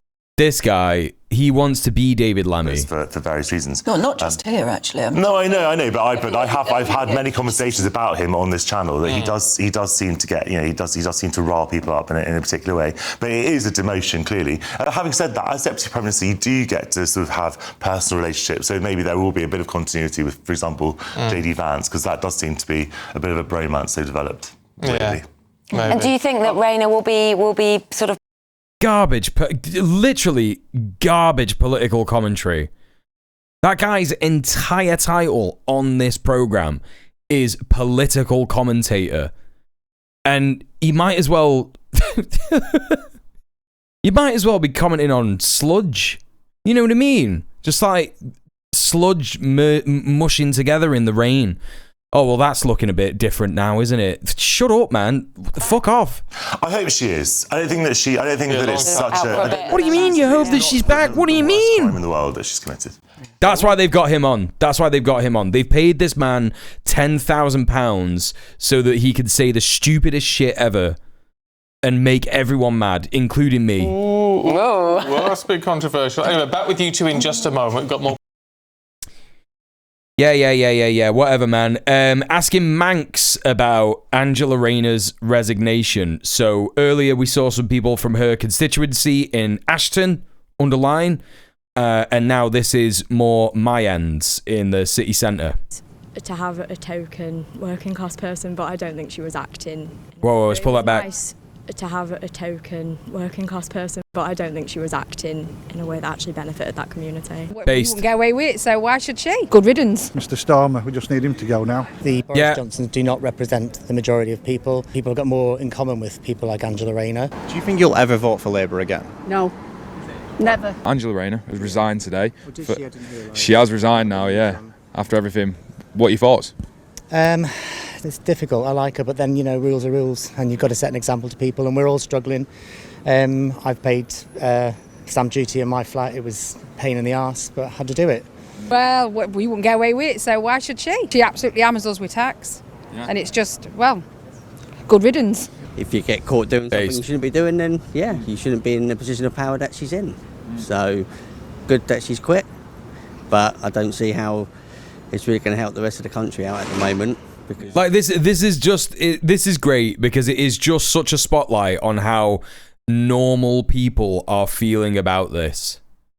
Like normal people, not necessarily political, probably like a little bit depoliticized because they're so frustrated with the system. And in our neoliberal turf island country, a lot of people tend to rely on the comforts and the luxuries that we have rather than get radicalized, especially if you're swanning about Manchester city centre with your fucking nice jacket on. I don't know, maybe he looks after it, but I'm always a little sus of the people that they get to speak on these shows. It's not very good anyway, government running it. But I think he does have a pretty normal take on it, which most people are just like, how is it going to make everyone else's life better in any way? It's not. It's still shit. Nothing has changed. Everyone's talking about it like it's huge, big news, and actually nothing has changed. Well, I think it should be the same rule for everybody, really. If you're going to charge people tax, and you should pay the tax yourself. Or don't have any tax for everybody. You can't be one way or another. One rule for somebody and one rule for us. They represent us apparently, so they can do what they want and we can't. They absolutely hammer us with tax, and they sit there. They're paid absolute bloody thousands to run our country into the ground, because that's exactly what they're doing. We need politicians to set examples. We need them to represent us, and especially after the last 14 years where the politicians had absolute disregard for people. We expect better from Labour. And I think it's honourable to resign for that. I just thought she had so much potential, represented people and Deputy Prime Minister, and I just thought she could have... Oh, what are you talking about, man? What are you on about? Where have you been, dude? She signed off on a fucking genocide. Like, are you daft? Like, where? Like, again, posh jacket. Look at you with your clean jacket. Fucking hell, man. It's hard. I feel sorry for her. I think it was definitely coming. People obviously weren't happy. It's not a great precedent to set, and I think in the current climate we've got with the reform policies regarding the stamp tax, it's not looking great for Labour, especially with the rise of like the new Your Party. She's sort of doing herself a disservice, just sort of adding to all the negative Labour policies and the reputation. But I think it's probably, as soon as the news came out that she hadn't paid it, I think it was sort of an inevitable resignation. But I think the political class is finished. I don't think we should have politicians anymore. I think we should run our own country because people are clearly, doing dodgy things behind our backs while pretending to be serving us at the same time. And really, ever since 2020, this has become quite obvious that isn't the case. We're both taxpayers. She can't dodge it. You know what I mean? She's up there for a reason. She's got to lead by example. It's so joke that they've gone outside fucking Wellingtons for this. Fucking hell. Hey PM, how are you doing? Welcome in. Oh, we need a nice other one to go, don't we? Mr Starmer, we just need him to go now. I voted for Labour. Get Farage in, I voted for Labour on one thing. Fucking hell, man. Fucking hell. Promised me one thing and they've lied to me, so I now call them Labour because... What did they lie to you about? They said they were going to stop the boats. These MPs. Fucking hell, man. They didn't, though. Like, where have you been living, bro? What are you talking about? Does he mean, like, in the last 3 months? Because, yeah, sure, but also that's not a lie. I knew she was wrong and I could smell it when she mentioned tax. Right, the reason that I mentioned the Wellington is because it's notorious for being a place where people who basically have probably grown up working class but are having everyone on at the moment. You know what I mean? They had clean shirts on and all. Do you know what I mean? They were looking fucking tidy and shit, weren't they? Posh pricks, really, when it comes down to it. Well, they're not posh, but petty bourgeois, probably fucking self-employed. It's supposed to be people that guide us, not kind of following or set an example is kind of a bit of a kick in the teeth and a spit in the face of everyone that kind of like is trying to get by, really. She must have had some news about her to have got the job. So I do think, had she just owned up instead of making the decision she made even worse, it's not the right thing. Posh enthusiasts. Hello, V from TO. How are you? Somebody else will dodge the system, won't they? And now she's been caught. But she should do. She should pay what I pay, what everybody else pays. It's not right for her to dodge it. If you're the deputy I bet those cunts don't pay tax.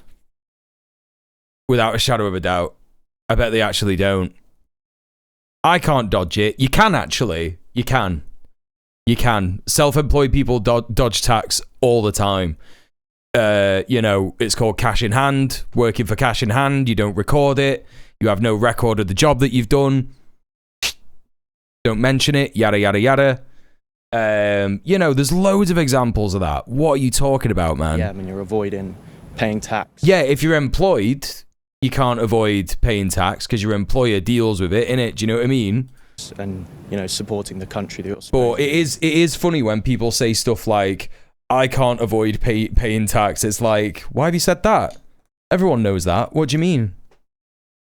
Yeah, pay me under the table stuff, I think that's, it's not on. Obviously, where she's come from in terms of she didn't have a privately educated background. She did come from a council estate. How big of a loss is it to lose a working class northern voice in the government? Yeah, I think it's a huge loss because I think, Oh, shut the fuck up. What are you talking about?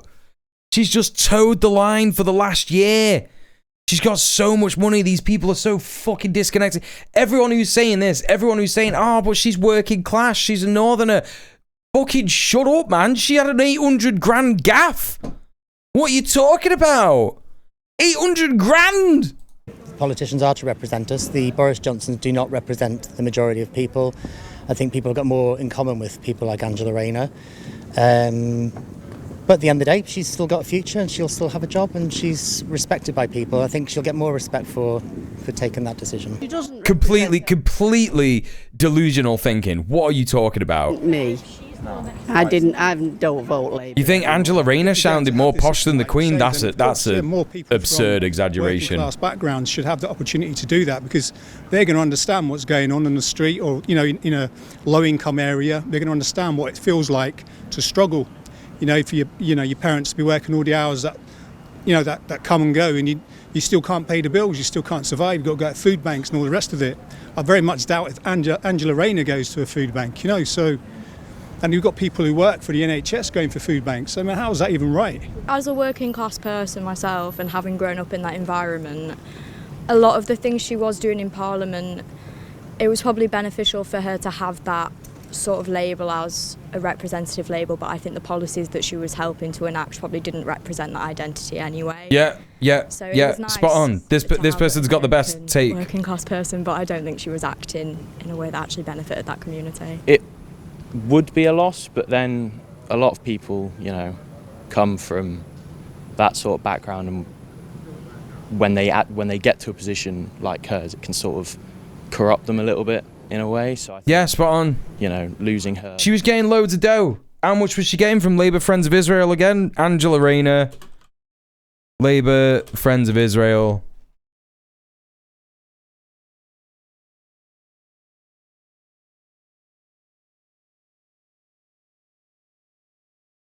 $25 grand. 25 grand, chat. Pro-Israel lobby donated to half of Starmer's cabinet. And this is not contemporary information. This is from July last year. July last year, when they got appointed into their roles, right? Rachel Reeves, 37 grand. David Lammy, 32 grand. Angela Rayner, 25 grand. Kier Starmer, 50 grand. This has all gone up over the last year as well. They've had more and more donations. 25 grand, man. Lisa Nandy, 52 grand. 32, 37, 60. That's what happens. You get in those positions, you get that dough, you get comfortable with it. All of a sudden, you're not fucking principled anymore. All of a sudden, you're a fucking piece of shit, genocidal. You're a fascist. You're the same. It's kind of sad how cheap UK politicians are to bribe. Yeah, it is. It really is. It really fucking is. Look at these fucking circus peanuts up here. Also, hi, Confero. I don't know if I said hi to you earlier. Absurdly corrupt. Absurdly corrupt. It might not be as big of an issue as for, the... Live in real estate for financial, political interest, yeah. And that's just the Israel lobby as well, chat, right? That's just the Israel lobby as well. There will be other corporate interest lobbying groups who donate money to those politicians as well. That is just one example of it. Not people, plots of bureaucratic property. Exactly. As people that it might seem. If someone like me had got in there, then, that's good for the working class, because they come up with that background like we have, council estate, had to work hard to where we got, didn't have money to start off with. But now that she had the money, she was, silly with it and, thought she could get away with stuff. So, which I don't, me, if I had that sort of money, I would play by the rules and pay what I've got to pay. Yeah, it's easy to say that, isn't it, mate? Stand up for us. Easy to say it. Tell the truth as we all see it, not just them. Little white lies don't cut it in Parliament. We want people to tell us the truth and look after the young, the old, and the workers. I think we need to be more careful about the way that we phrase representation in Parliament. Instead of just throwing around these labels, I think we do need people who understand the policies that they're putting into place. She's a comrade. She's a comrade. Without a shadow of a doubt. She's talking about representation. She's talking about queer brown women drone pilots not being enough. Legend. Rise of populism and things like that. It is dangerous just to rely on a certain characteristic to gain votes. You should get more people like us in in government and power because they understand what we go through every day, and they don't because I mean, here's the key thing. Everybody says that, right? Everyone says, yeah, you need more working class people in government. You need more working class people making decisions, and that's absolutely true. But when you become a minister and you get the wages that you are on, you are no longer working class, and it's actually the wages that are the problem.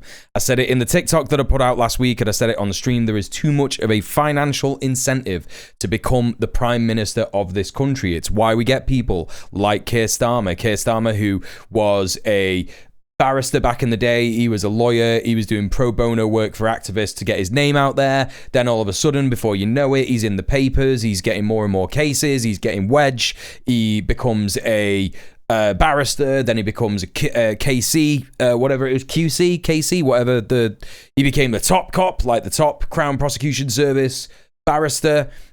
He literally wanted the online safety bill is something that he's wanted to make happen for 15 years. He was talking about the posting gulag 15 years ago in an interview with The Guardian after the riots, and he prosecuted 3,000 people after those riots in 2011. So, of course, this is going to be the same government, the same kind of government that he brings about. You know, he gets into politics and then boom, here you go. What's the final stage? Prime Minister. Brilliant. I was a shadow minister for a bit. Prime Minister is the next job, and there he is. Got all the monies and all that. And he's just going to retire. Even if there is a general election called tomorrow, he'll retire. And he'll have a wedge, and he won't have to worry about money probably for the rest of his life. And they're not putting it to good use. Who now is the voice of the left in the Labour Party? I'm not sure there is one. I'm not sure. She's a comrade. She is a comrade. There is a voice of the left wing in the Labour Party anymore, especially with all the things Kier Is Nadia Whittome still an MP for the Labour Party? Is she independent? has been saying about his love of the Union Jack and just his sort of ignorance over the flag situation that we're seeing at the moment. I think she's right just in principle though, right? Because if you are in the Labour Party, despite all of the evil things it's doing, you're not on the left. You're just not on the left. You should just resign. But people are like, no, I love my money, actually. I'm sure that anyone's really playing their part. I'm really disappointed. Hey, Soph, how are you? When they cut the winter fuel Chat. allowance. Please go follow Sophie from Mars. Billionaires, you know, if that's what they're doing to the pensioners, the billionaires are going to get a kick in, and they haven't. And there's a huge, disparity in wealth in this country, and it needs to be. Have you seen the Trump Epstein letter? Working their asses off and getting absolutely nowhere. I'm on a good wage. Hit me up in the chat with it. I've not had a holiday this year because, things are getting so expensive. So, if it's tough for me, it's going to be tough for a lot of people. I just think they're more out for themselves. Whoa! Krill, thank you so much for gifting a sub to Sophie. We've got loads of fucking new emotes. Check them all out. Also, enjoy your ad-free viewing because I run ads here now. Because that's how you got to do it. That's how you got to do it. I'm on that grind. But honestly, check out. We got some great emotes. Okay, might check this out in a bit. Oh, what's going on? Finally, saved posts. Finally. Shut up, man. Yeah, I can't get that. Whoever's put that out has blocked me, I'm afraid. So, yeah, nah, you're gonna have to get me that another way, I'm afraid, Soph. Right, where was I up to? Here we go. Party has not really done anything for. There's nobody in England at the moment that can say, well, they've not looked after those, but they've looked after us. Yeah. There's nobody. The people with the children are growing. Yeah, I can't go on holidays crazy when people can't afford the bills, innit? You know what I mean? You also can't look at who saved the post. It's kind of janky. That's so weird. Screenshot in Red Planet chat. Thank you, Soph. The people are going in hospital. Oh, hang on. Is this it? The people who are working are grumbling. Yeah. What the fuck is going on? What?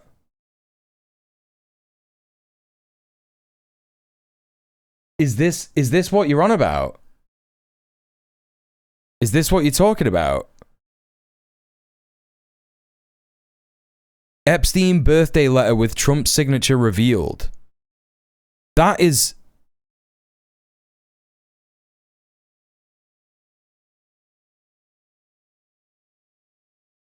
Chat, is that like a drawing of like a little girl with little not fully formed breasts?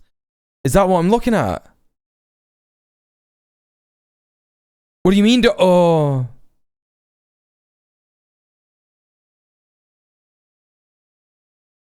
There must be more to life than having everything. Yes, there is, but I won't tell you what it is. Nor will I, since I know what it is. We have certain things in common, Jeffrey. Yes, we do, come to think of it. Enigma's never aged. Have you noticed that? He's a Sigma male before it became popular.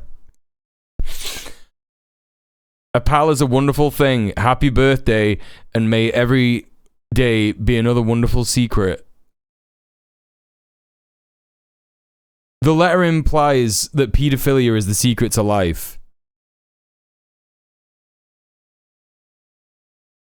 It is that, isn't it? There must be more than like... Because here's the thing. At the time that this was done... When is this? 2003? This was like at the height of their success. 2003. Yuppies, right? Yuppies who got a lot of money. All of a sudden, there's foreign powers invested in giving you money and supplying you with information and getting you to persuade different governments to do different things, etc., etc., etc. So, of course, they had everything at this point in their life, didn't they? And because the kind of people who get to that stage in society where you have stepped on everyone, you have done an eclipse, a berserk eclipse to multiple friend groups, not just one eclipse, but like 5, 6, 7, or 10 eclipses. If you don't know what the eclipse is, don't Google it. It's horrible. Betraying all your friends, like maybe killing people, shit like that. And then you got millions and millions and millions of dollars. You've got your own island. And it's like there's more to life than having everything. They're obviously talking about being a pedo. They're obviously talking about abusing kids. Sounds a bit like a Yu-Gi-Oh fan sub. I love talking with my... Let me just add something into this, Husker. I love talking to my elite millionaire pedophile friend like we're both Vegeta from Dragon Ball Z. This is fucked. The 2003 birthday book also includes a letter that references Trump with a crude joke about a woman from another Epstein associate. Okay, I can't read the rest of that, but... fuck. That's fucking fucked. Well, thanks for that. Yeah, this has just come after, what was it? The thing that happened... last week where Ghislaine Maxwell was saying stuff like, yeah, that's the, he didn't do anything wrong, he was a really nice guy, and he wrote a poem to the world's most famous pedophile about how great it is that they're both pedophiles. Yeah, it's just good, innit? It's great stuff. That's the guy who has access to nukes, yeah. Oh yeah. President of the United States. We should watch The Big Short for a movie night sometime because it's a really good showcase of yuppie ghouls. That's without even covering the pedo cult. Let's watch it for this movie night. This next movie night coming up. Let's watch it. Let's do it. It does say voiceover. The doodle that he did in the card with a phone call's transcript overlaid. Maybe. Sounds like the thing you'd need to say to get into the mansion party in Eyes Wide Shut. Yes, it does. It fucking does. Wait, when did that film come out? No, that was a 90s film. Yeah, 1999. They knew what was going on. What a terrible day to be around. What a terrible day to have eyes and ears. Yeah, what a terrible day to just like be about. You know? Fucking hell. Let's watch the end of this. We're grumbling. I think they're sort of appealing. They're trying to appeal. This whole time I've had a voice in my head. This whole time I've had a voice in my head saying, move to China, move to China, move to China, move to China. Young audience in a lot of ways, so I'm not sure that they're gonna even come back to the centre in the mainstream view at the moment. Do you think you'll ever vote for Labour again? No. Never. Never. I might not ever vote again. Legend. All right, what have we got next? So, the most important part of Labour MPs, the most important group of Labour MPs, are the 80-odd who signed the reasoned amendment against the welfare cuts but voted for the amending bill, because getting them back on side is vital to doing anything that is controversial. Worth watching to see if any of them get anything in the reshuffle. Narrator, they did not, in fact, get anything in the reshuffle. Of course they didn't. Of course they didn't. What do we got here? This is the London Standard. They put this out 2 days ago. This was on Saturday. Cabinet reshuffle. All the new appointments insert. Kier Starmer's top team. Invited by the King, His Majesty the King, yesterday to form a government and to form the Labour government of 2024. And now we hold our first cabinet meeting. So I welcome you to it. We have a huge amount of work to do. So now we get on with our work.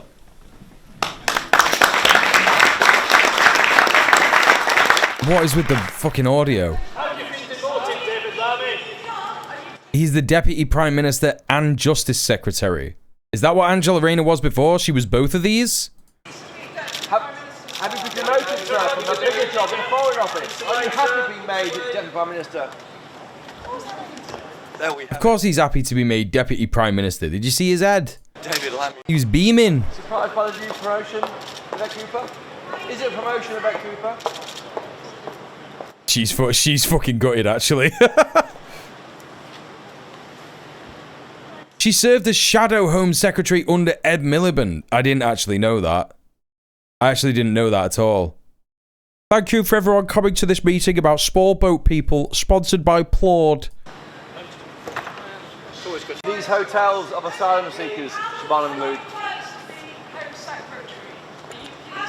How can you do better than Rebecca Cooper, Ms. Mahmood? I mean, it wouldn't be hard, would it?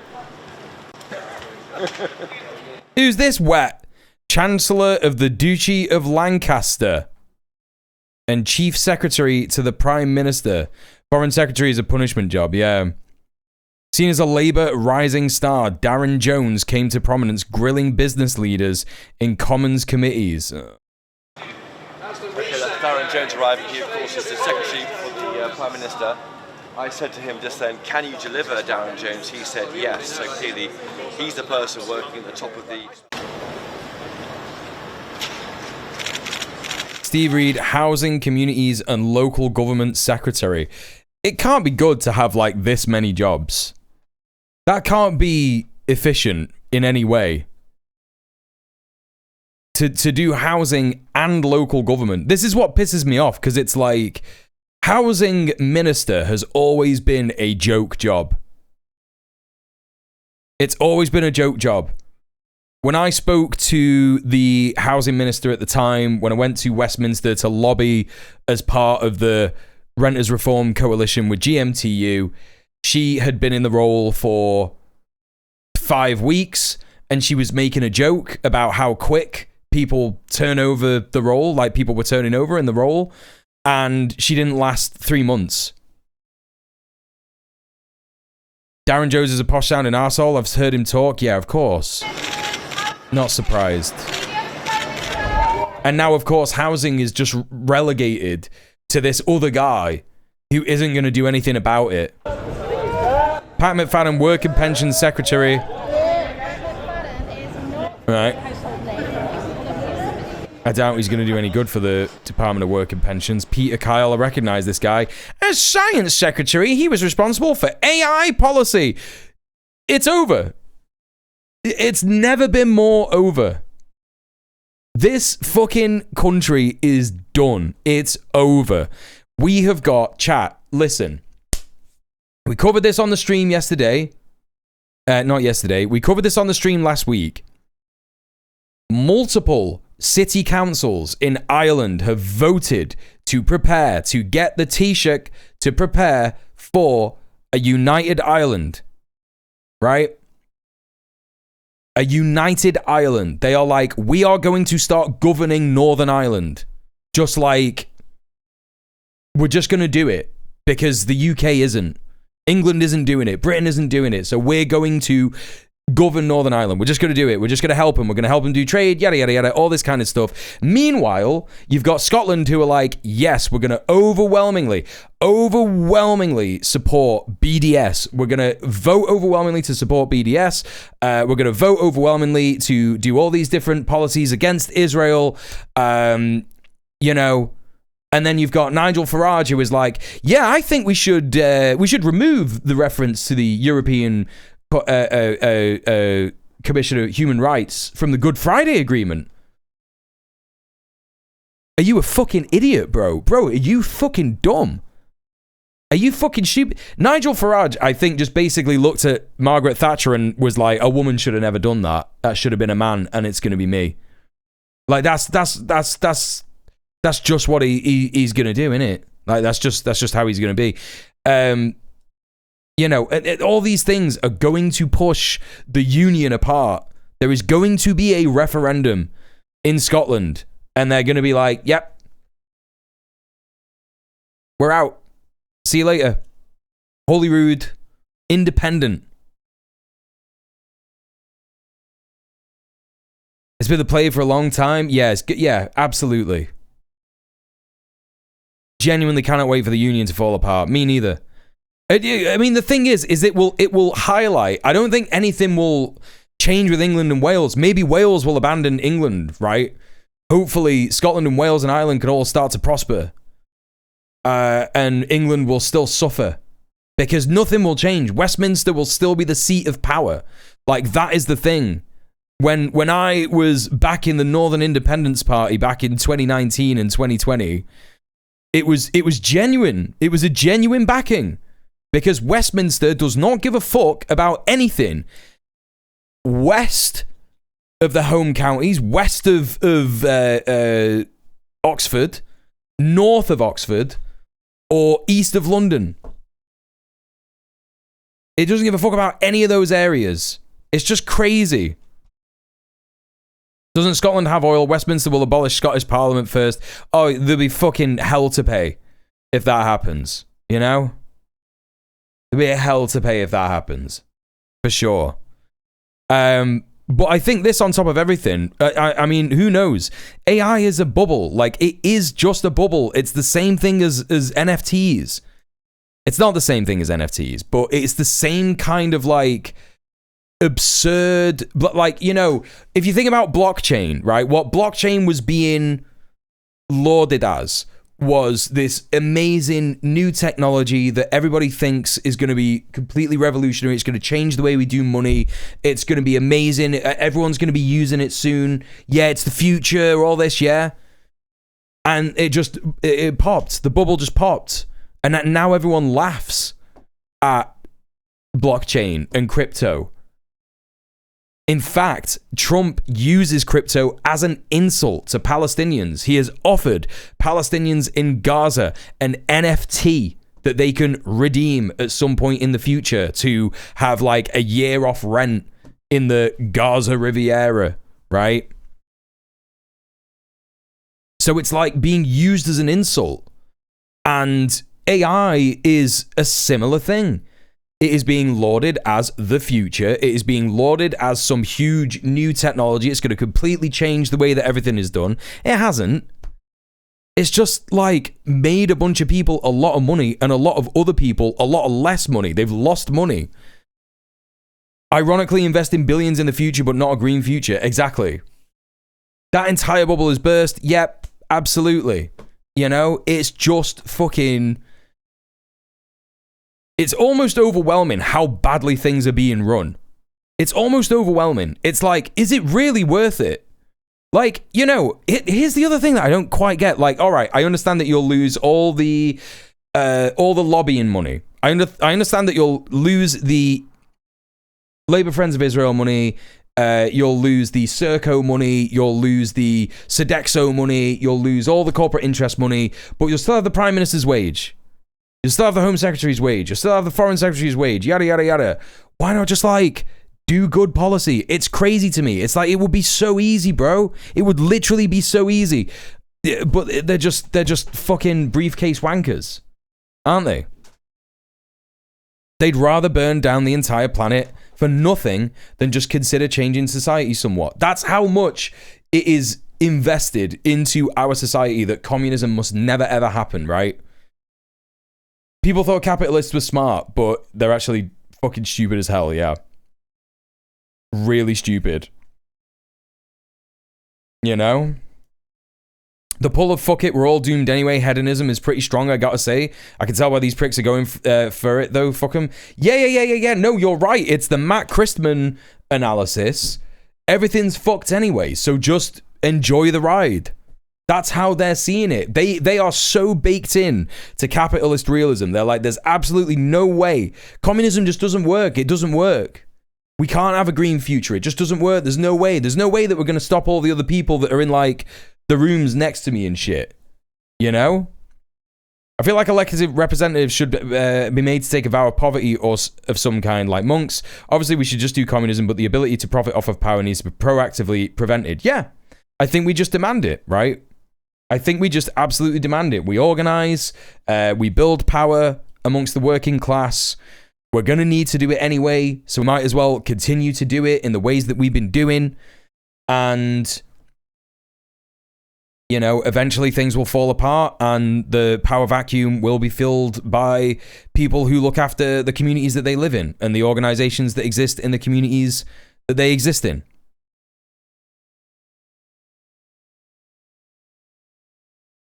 You know? Chat, it's the top of the hour. There's an ad break coming in about 3 minutes. Please consider subscribing. Please consider subbing off Twitch as well, because I do get more money if you sub off Twitch. £5 is all I would ask off anyone. Don't worry if you cannot afford to support me. It is absolutely understandable. Times are really tight. If you do want to miss the ads, make sure to subscribe. If you've got an ad blocker anyway, please consider supporting me. This is my full-time job. It's my only form of income at the minute. So please consider subbing off Twitch. And if you can't do that, don't worry. Go over to my YouTube. Support the YouTube. Like and comment. Subscribe. Like and comment on a video that you like. Watch a video. Stick a video on the background. Check out my socials. Or go to the promo tweets, the Go Live tweet or the Go Live post on Blue Sky or Twitter. And retweet, repost, yada, yada, yada. All right, the ad will drop in about 2 minutes, so please consider subscribing. AI policy, holy shit. You're going to have to make further concessions down the line. Emma Reynolds, Environment, Food and Rural Affairs Secretary, one of the number of MPs returned to the Commons last year after losing a seat in 2019. Forces a full return to 25% tariffs on US. Oh my God, this guy. A cabinet minister under Tony Blair and Gordon Brown, he was fast-tracked back into the ministerial ranks by Sir Kier. This guy had some absolutely awful takes, and they've made him the Scotland secretary. I can't remember what his takes were on. It was a couple of weeks ago. No, it was a month or two ago. We watched him on Sky News. I can't remember what he was saying. On March the 12th. This fucking guy. Chief Whip. Of course he's fucking Chief Whip. Was there any cake? He's fucking buzzing. He is buzzing. Sir Alan Campbell, leader of the House of Commons, an MP since 1997. Oh, Lucy Powell's been demoted. Yes! Fucking yes! That's my MP. I'm so glad. Whatever. It's the little victories that keep us going. Oh, Jesus Christ.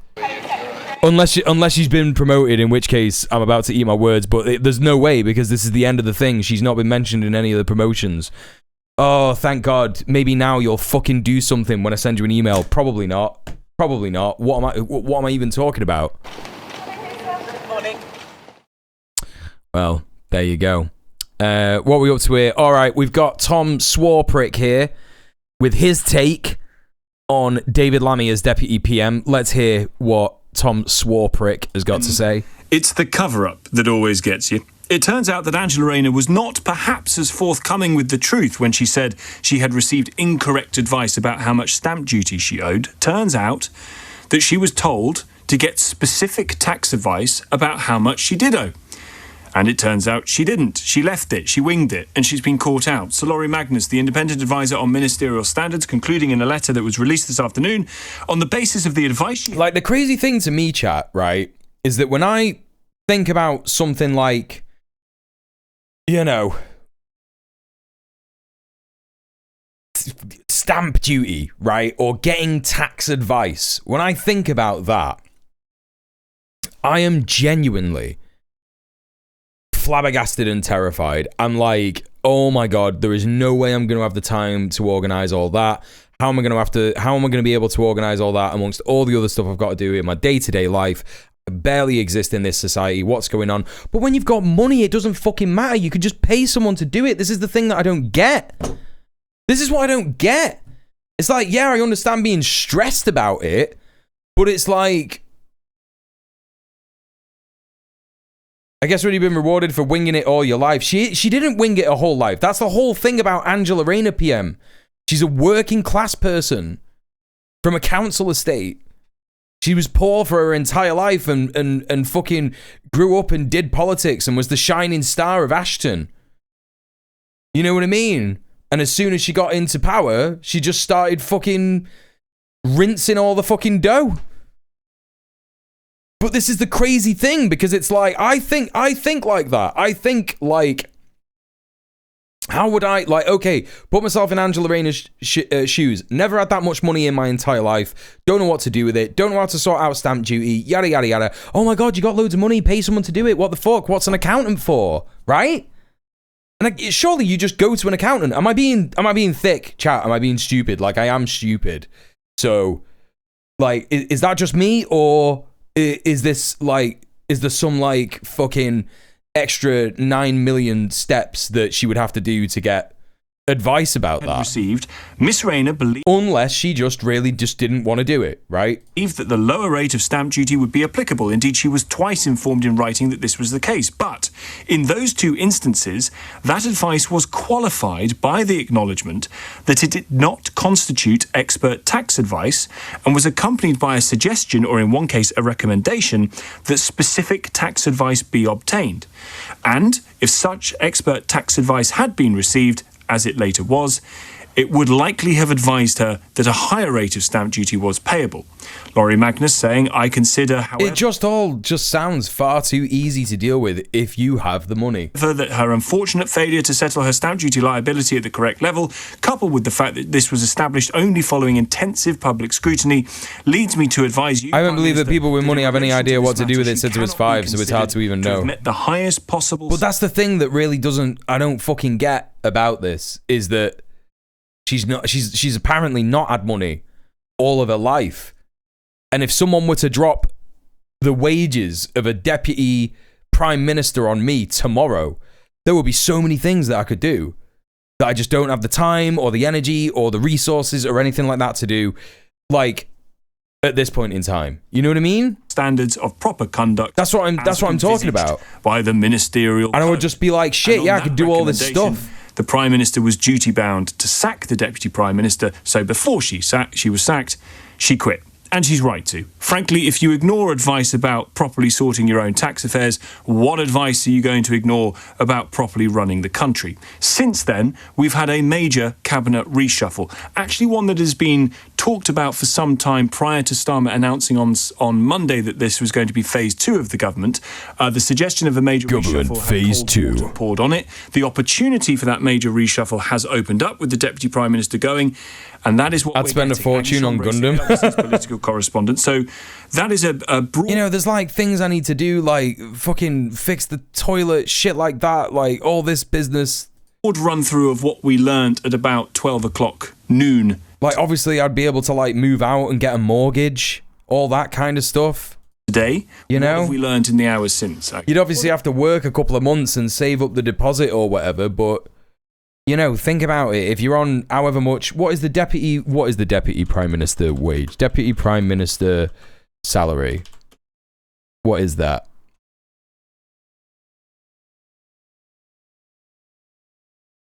No, there's no salary with it. Wait, what? That can't be right.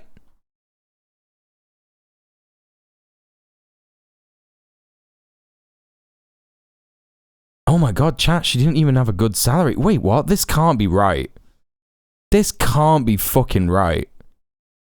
Chancellor of the Exchequer, Secretary of State, Lord President of the Council, Leader of the House of Commons, Minister of State. Did she have another title? What was Angela Rayner's full title? Angela...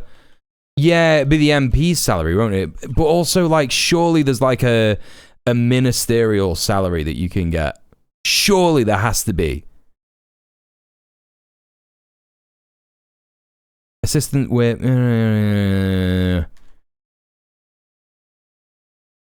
a grace and favour mansion do go with the post. So it was that, basically. So Cabinet Ministry Salary Home Secretary... She wasn't the Home Secretary, Morton. Sorry if the title is still Yvette Cooper. It shouldn't be that. Right, let's have a look. How much money was Angela Rayner earning? Insider trading as well? Housing sec. What do you mean? What do you mean? Housing. Oh, the housing. You want about the? Yeah, they get like a bonus in it. They get a bonus for their housing. Yeah. Angela Rayner's basic salary rose by nearly 75,000 in the space of a year. Right, that's what I'm saying. Like I knew that. Oh, what the fuck is this, man? Oh my god, fuck off. Whatever. Oh my god, just let me fucking read a fucking thing, get fucked. 160 grand-ish, thank you. Angela Rayner, financial disclosure, net worth, salary. Right, here we go. What the fuck is this? Right.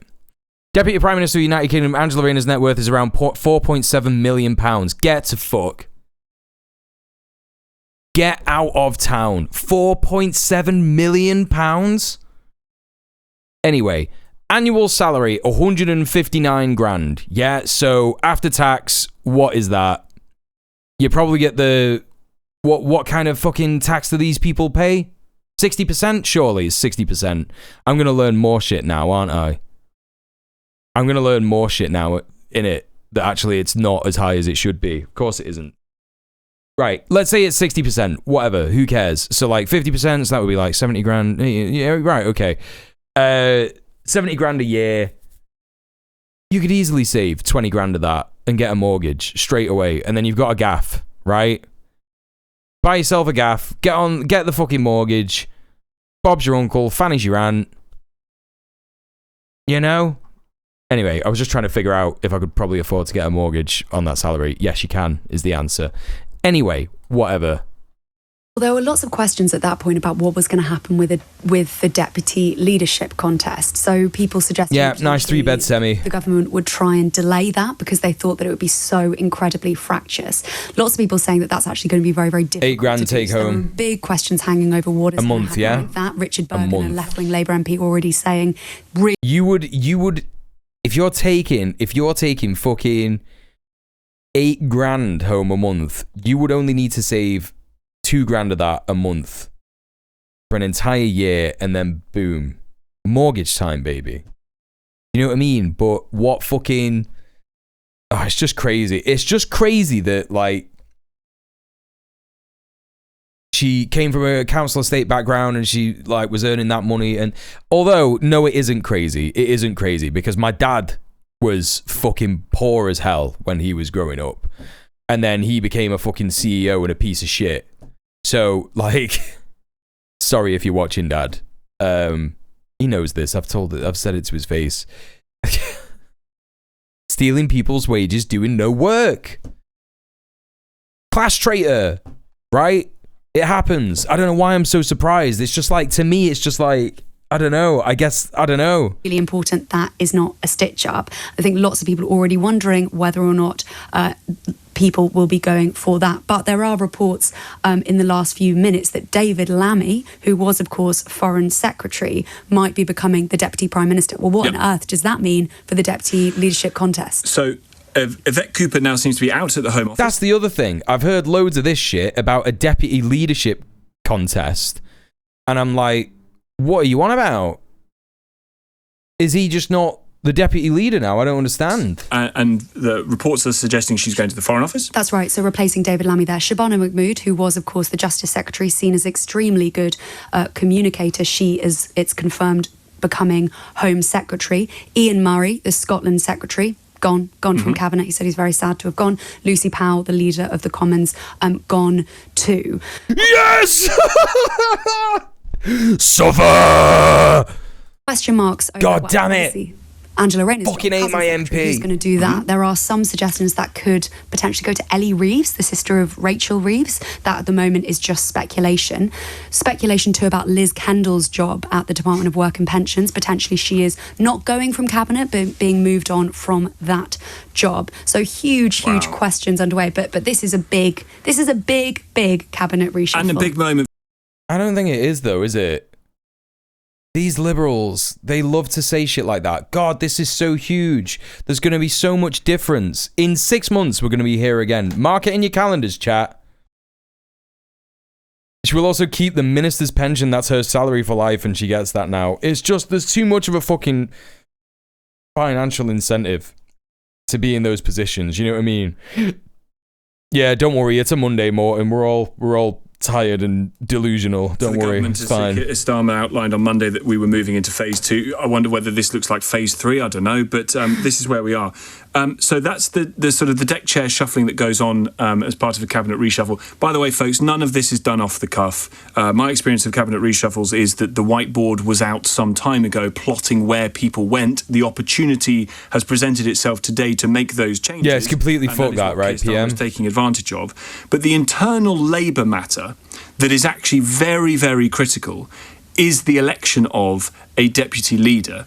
Now, is it always the case that the elected deputy leader of the Labour Party in government becomes the deputy prime minister? It isn't, is it? No, it's not. So Harriet Harman, you'll remember, was deputy leader of the Labour Party, but Gordon Brown never actually made her deputy prime minister. So it is perfectly possible that David Lammy could be deputy prime minister and there could be a secondary deputy leader who would have way less power. A leader of the party rather than the deputy prime minister. That's perfectly coherent. It sounds absolutely ridiculous, doesn't it? So I think that is probably unlikely, but I think they are going to try and move heaven and earth to stop there being a really difficult deputy leadership contest that effectively... We copied your system over here and we don't have that. In Canada, you don't have stuff like a pension for ministers that you get for the rest of your life. It would become a bit of a race to the bottom and who can be most critical of Keir Starmer.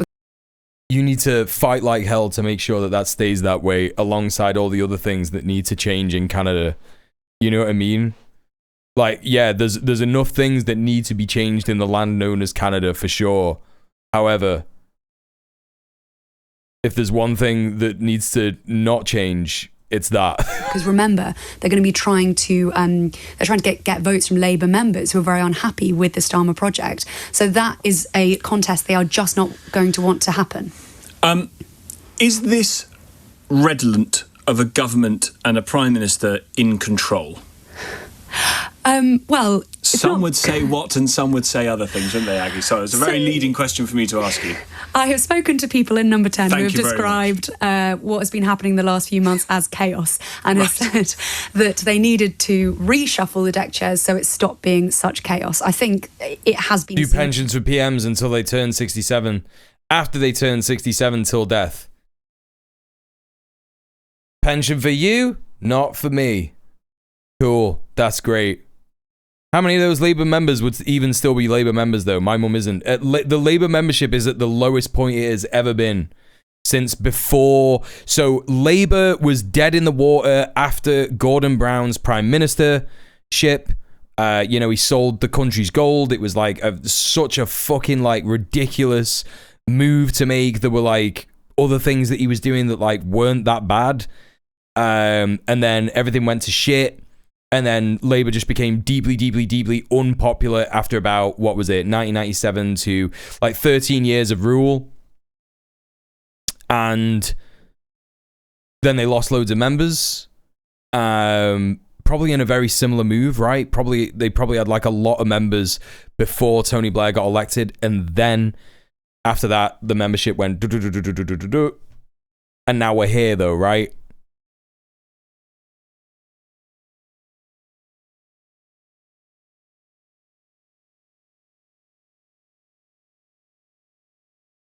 Tony Blair's good mate Gordon Brown can get fucked. Yeah, no, I mean, you don't have to do that because he's already kind of fucked, isn't he? Is he not dead? Is Gordon Brown dead?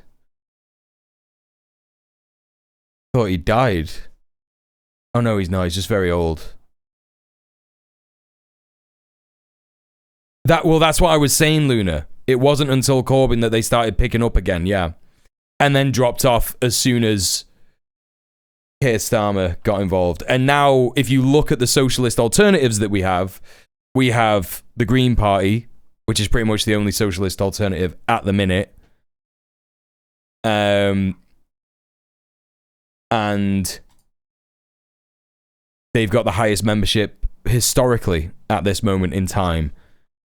Thanks to Zach Polanski saying, yeah, it's time. It's time. It's time for green socialism. It's time for eco-socialism.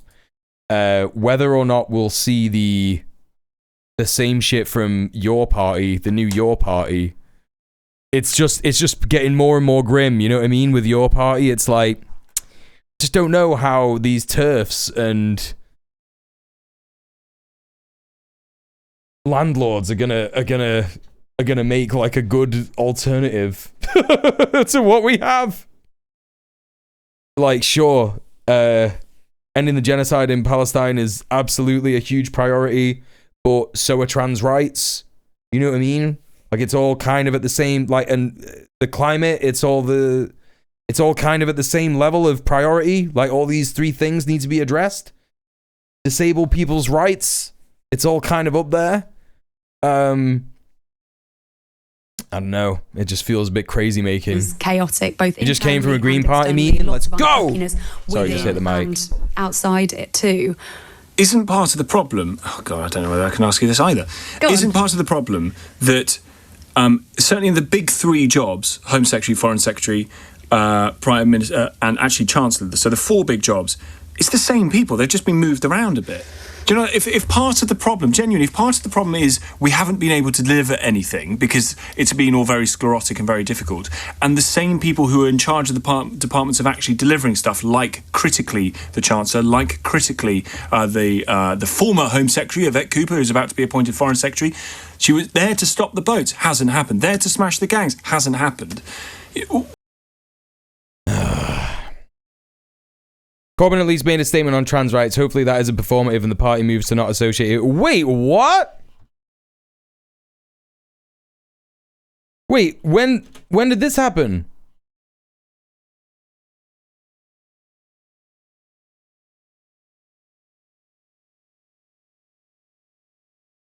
Wait, what? Is this recent? I mean, he said ages ago, he said he supports trans rights. Yeah. I just thought you meant like recently.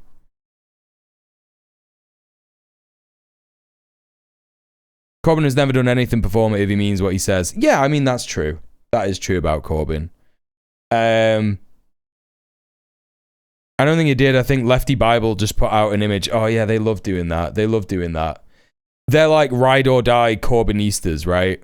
Thought there'd been something recent. I was going to say, this is breaking news. I mean, Zara Sultana has posted again about trans rights.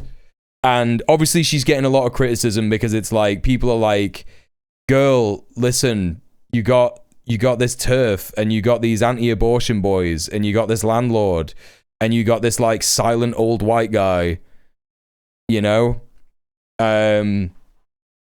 I don't know. We'll just have to see. Look, I mean, the thing is that if, like, my stance remains the same, You know, you think your party is dead before it even gets started. I think that with a dedicated cisgender ally movement of people pushing and saying no, trans people need to be even acknowledged in this party. There needs to be policy that supports trans people in this fucking party. You know, if we push for it, I think, because trans people are exhausted, I'm sure you know. I'm talking to a trans person right now.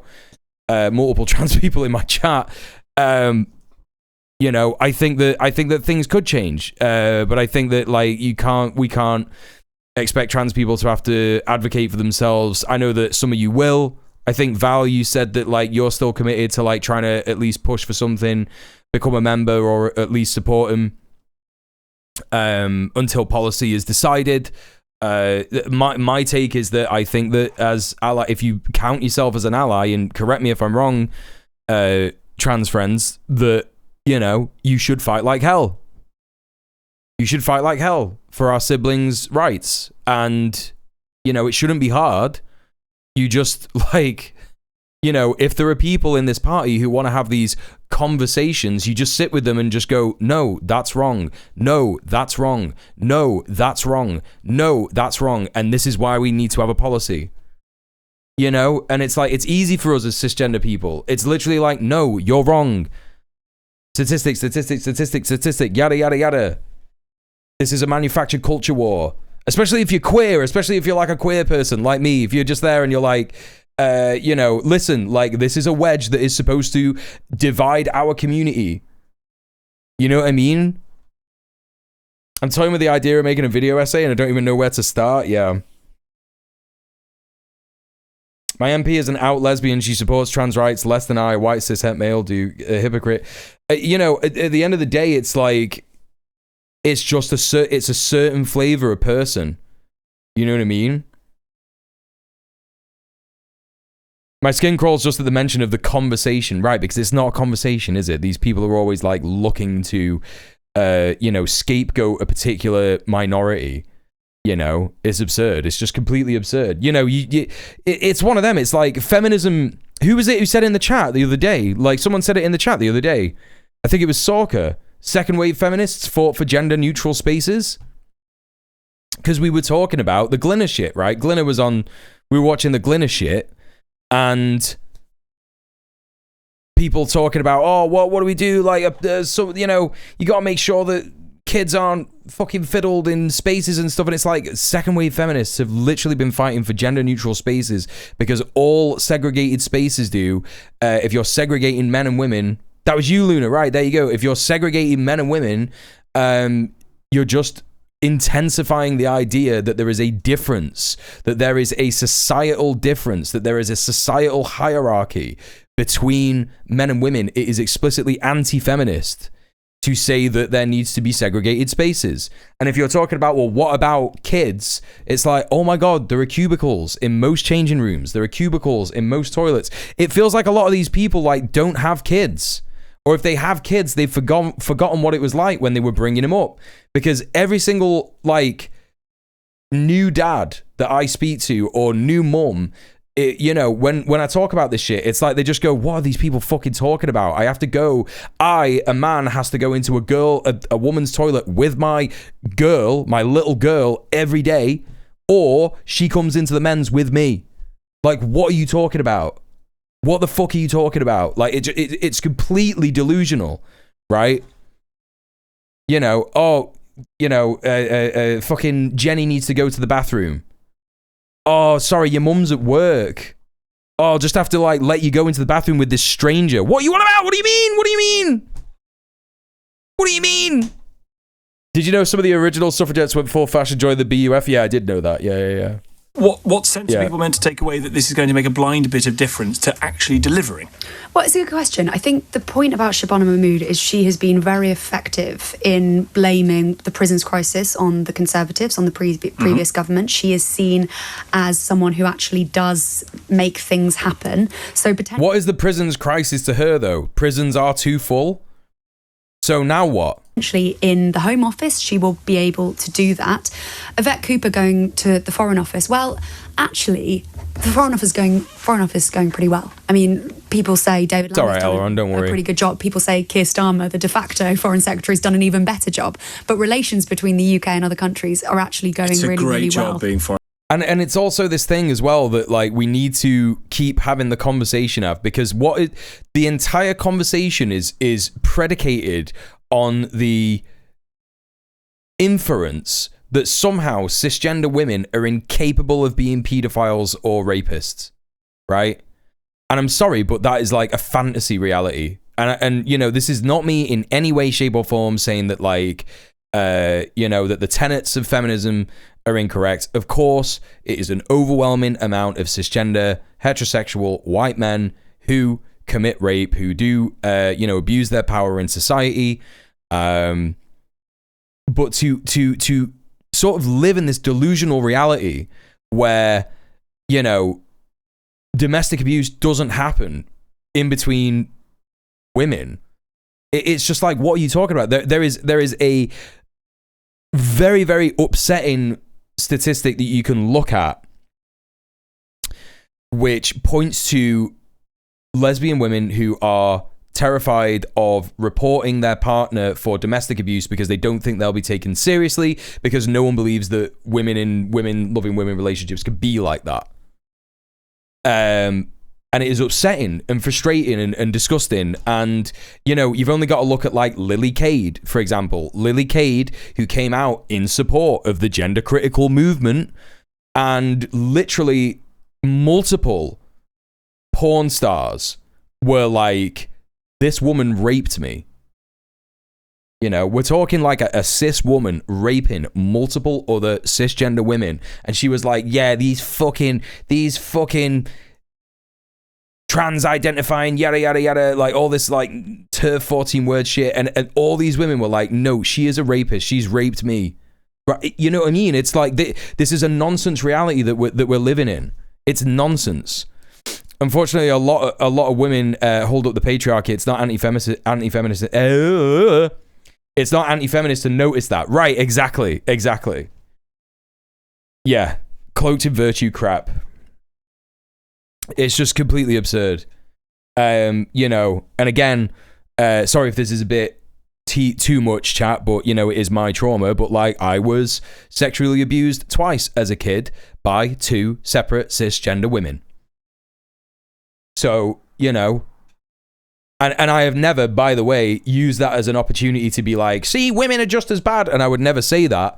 But this delusion that TERFs live in, where it's like, no, actually, like, you know, because again, they don't mention trans men because they see trans men as misguided young girls who've been led astray by the patriarchy to mutilate their bodies and blah, blah, blah. And it's like, you're just doing the patriarchy. You are just doing it, right?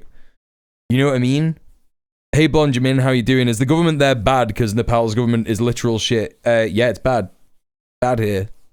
It's very bad. Actually really have to deliver Welcome anything really big the Prime Minister gets involved in. It's a fantastic job. But doesn't that make it easier then? If you think, or the argument is that Yvette Cooper hasn't been that effective in the Home Office, Very and true. she's going to the Foreign Office where actually she's not going to have to deliver as much. Well, maybe that's a brilliant. So is that, what do we call that? Failing upwards? I don't know. Do we say you didn't deliver in your last job? Classic civil service. I should briefly say that she has obviously delivered that deal with the French, the one in, one out. Anyway, sorry, that kind of like petered off into a bit of a nothingness, but you understand the point I'm trying to make, right? Like, these conversations should be very easy for cisgender allies to have with TERFs, like, you know, and it wouldn't be a conversation, it would be just like a rejection of their ideas. Like, if you're in a space politically where TERFs are trying to organize, or you've got like one or two of them, it should be extremely easy to just completely demolish these fucking idiots. You know what I mean? Because these arguments are just like, okay, you don't understand feminism, you don't understand the patriarchy, you don't understand this, that, and the other. And yeah, there might be some people who don't like hearing that from like a cisgender guy. And that's absolutely fine if there are no, you know, women who are willing to speak up, you know, and you have to do the work. Maybe you word it in just like a different way, right? because that's, you know, that's the way that you're going to have to do it. But it's just as simple as that. It's just like, you know, do you believe that we live... It's just a question like that. Do you believe that we live in a society where cisgender women are incapable of rape? And they might say, what's cisgender? And it's just like, not trans. And they'll be like, women. And it's like, okay, do you believe in a society where women don't rape? Like, where women are incapable of rape? You think that women are incapable of rape? Right, well, that's just factually wrong. Like, if they say yes, it's just like, well, that's just factually wrong. So you're delusional. Right? You know? Government here is little shit. Today, 19 teenagers were killed. 200 people were injured because we were protesting about corruption. That's fucked. Holy shit. No way. I'm sorry to hear it. Fucking hell. A similar dynamic to Zionism. It is extremely like Zionism. It is extremely like Zionism. Without a shadow of a doubt. 03456060973 is the number to get us here at LBC. What you make of what you're hearing about the change of the players involved in the government, not necessarily perhaps the direction of travel of the government in policy terms, but the ability of the government to be able to deliver what it says it wants to deliver for the country. Nigel Farage described this as a government in chaos. Do you think that that is true based on what you have seen? Or is this the moment that Kier Starmer exercises what is really the great power that a Prime Minister has, which is hiring and firing his cabinet? This is the moment that Kier Starmer does that to align with his suggestion that we are in phase 2 and things not really start to need to motor. All right, there you go. Let's see what this fucking wet rag of a person is saying. Home Office. Mark fucking Dolan. Because of her failure to stop the boats. Let's get... It makes the pro-Israel trans people on pro-Palestine or pro-Palestine transphobes extremely fascinating. I just think it's a huge amount of... It's quite difficult, right? Because being pro-Palestinian nowadays is very easy because people...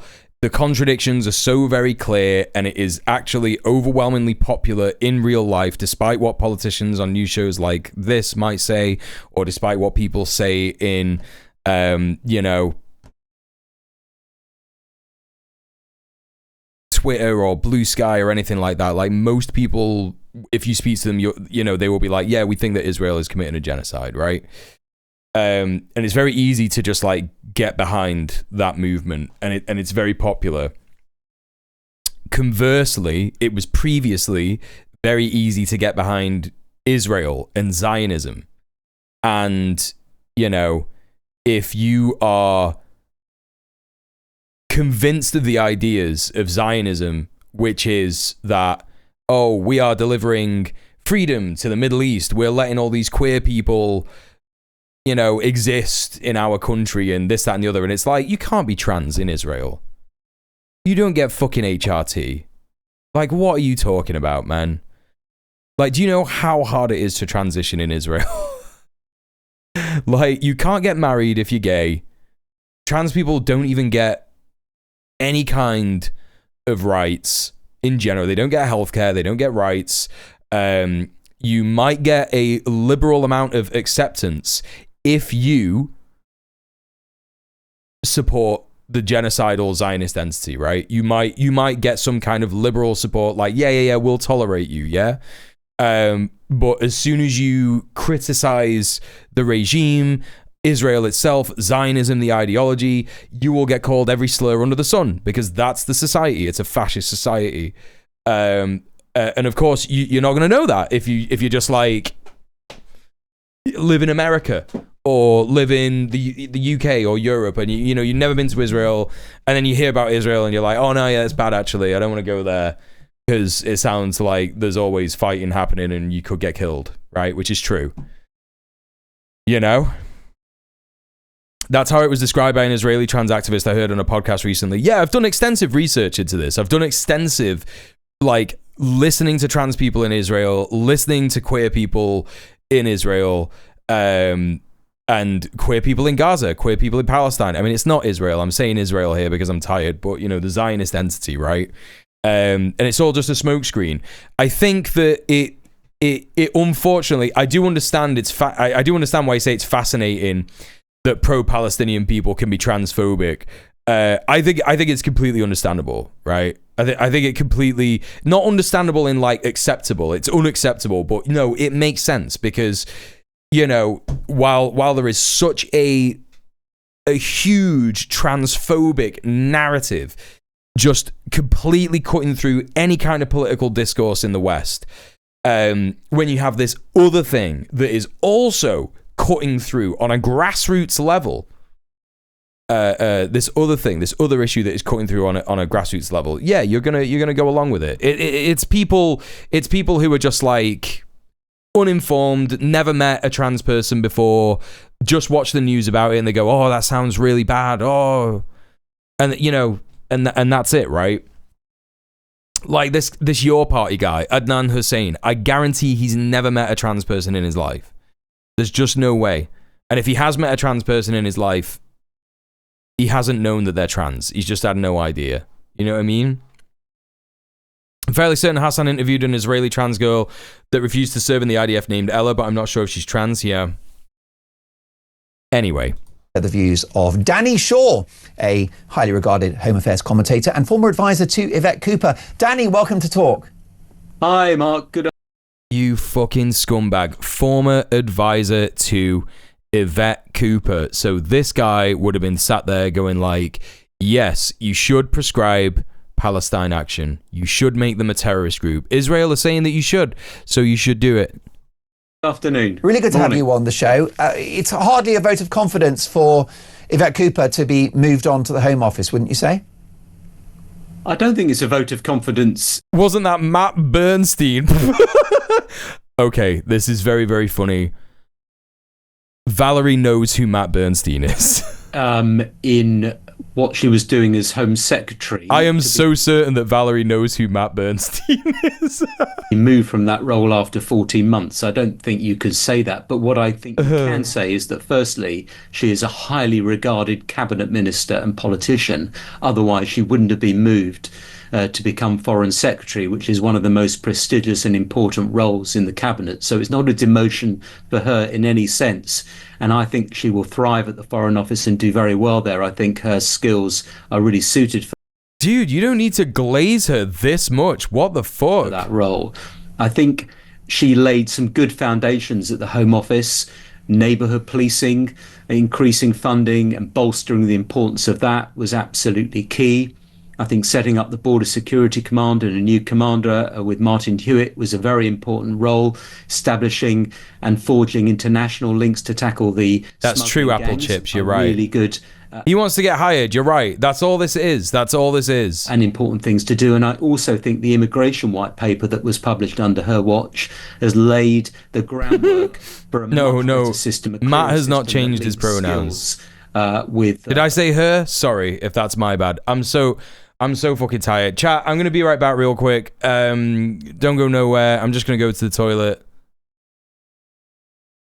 All right. Use the opportunity to stretch your legs, look off the screen, get yourself a water, take your meds, yada, yada, yada. See you in a minute.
All right, I'm back.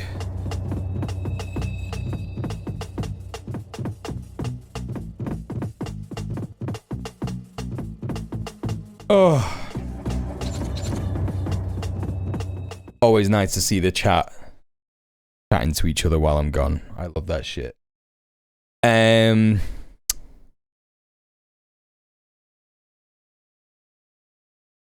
Grab some coffee. I should grab some coffee. I should.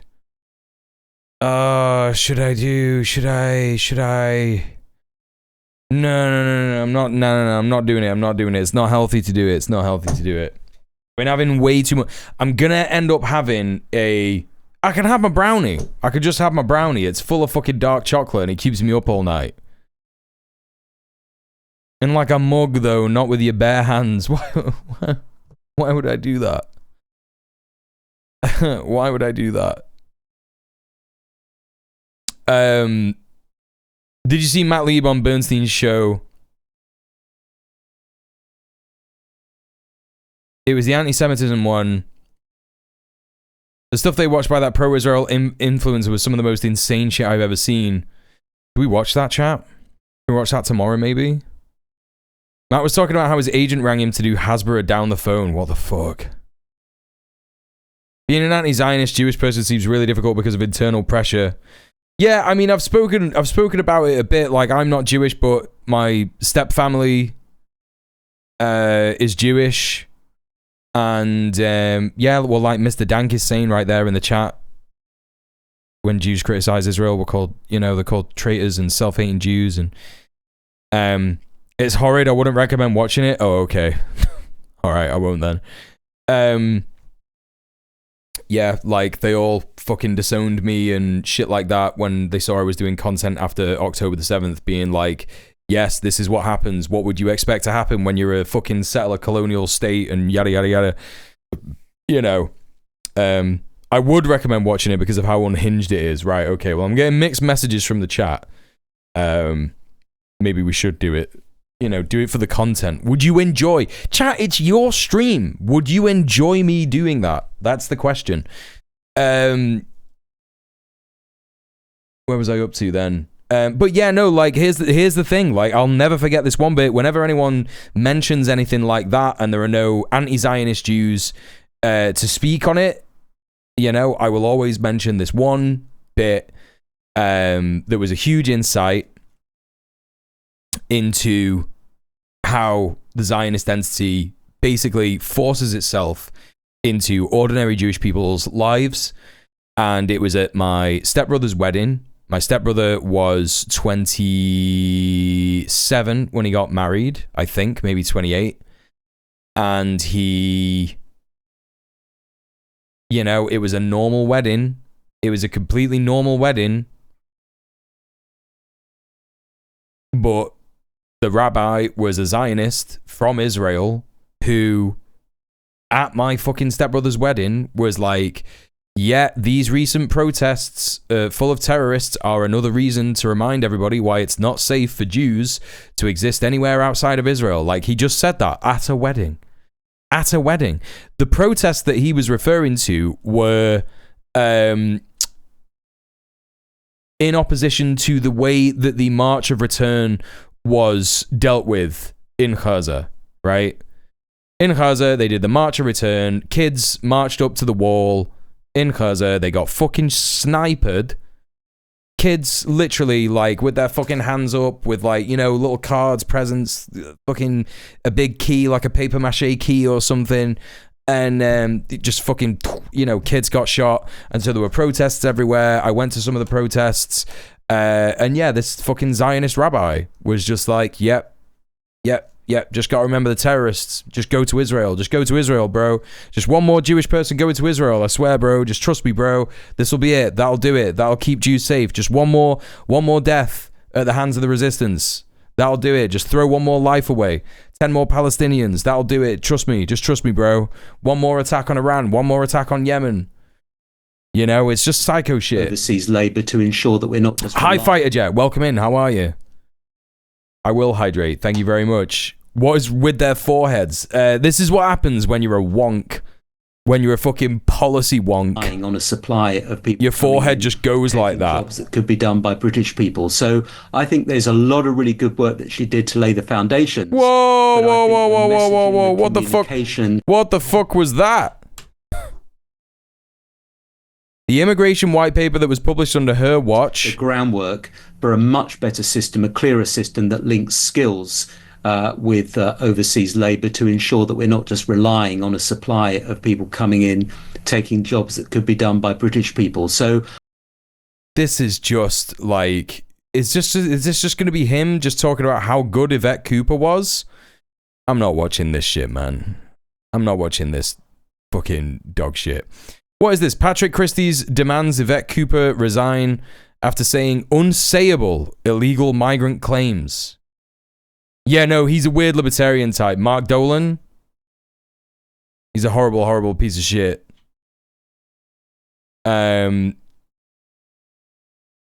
UNRWA, 195 Palestinians, including 41 children, have been killed and close to 29,000 people injured during 2019's Great March of Return. That's what peaceful protesting got them. Yep, that's right. Yep. Tonight I'm calling for Yvette Cooper to resign as Home Secretary. She appealed the decision to force the Bell Hotel in Epping. Okay, don't care about this. He's talking about the Home Secretary's decision to appeal the decision to move migrants out of the Bell Hotel in Epping, where there have been loads of anti-migrant pogroms at the moment, right? Wonk, noun, someone who's really into something, comes from the sound it makes if they get hit in the head. Yeah, that's right. He's mad that Yvette Cooper said, no, these asylum seekers should stay in the Bell Hotel in Epping. And he's like, you should resign. Shut up, Patrick, you fucking wet bag of shit. All right, what's this? This is September the 8th, so this is today. Okay. Yeah, this is today. So, Labour MPs must gain 80 nominations by Thursday to stand for a deputy leader. Why the rush? No time to hear from any candidate seems like a stitch-up. Need a person who connects with the people, who doesn't support a drift to the right, supports redistribution, curbs on power of the rich and the corporations. I think that this was from like a quote post. No, okay, that's disappeared. All right, whatever.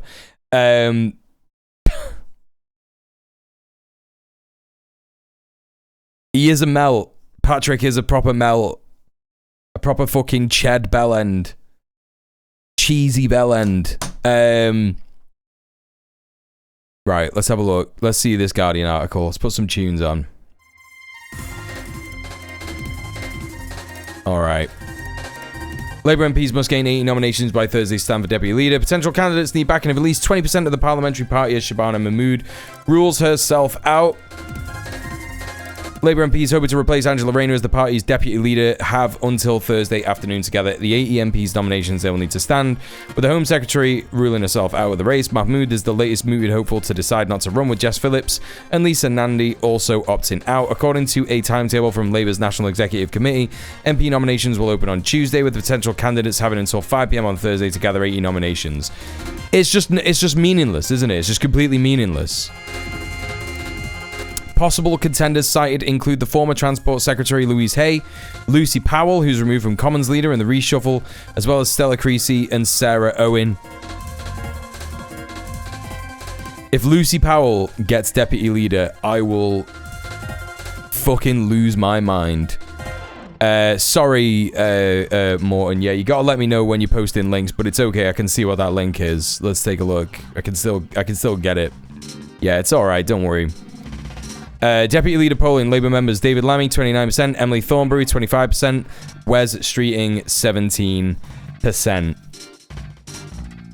The real shit that no one's talking about, which I think is going to happen, and it's going to ruin, it's going to be the final nail in the Labour Party's coffin, is that I think a leadership challenge, a general leadership challenge is coming.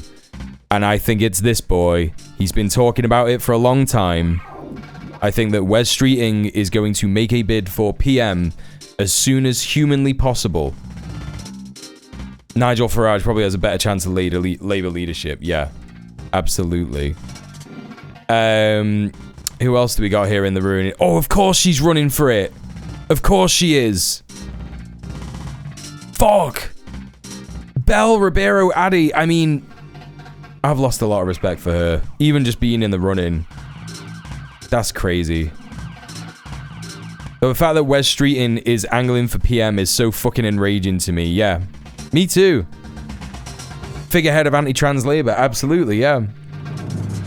Wes isn't human. That's right. As Sophie has said multiple times, they took the slop that they had left over when they made Kier Starmer and they, like, scrumbled it into another guy, and it's Wes.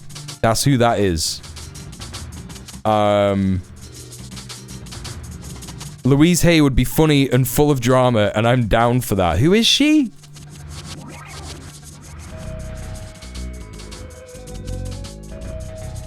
Oh, I recognize her. She was the Secretary of State for Transport, yeah. Interesting. She's not running for deputy leader? When was this tweet out? 6:20. This was an hour ago. Louise Hay, I'm not running for Labour deputy leader. I want the freedom to fight for an economic reset.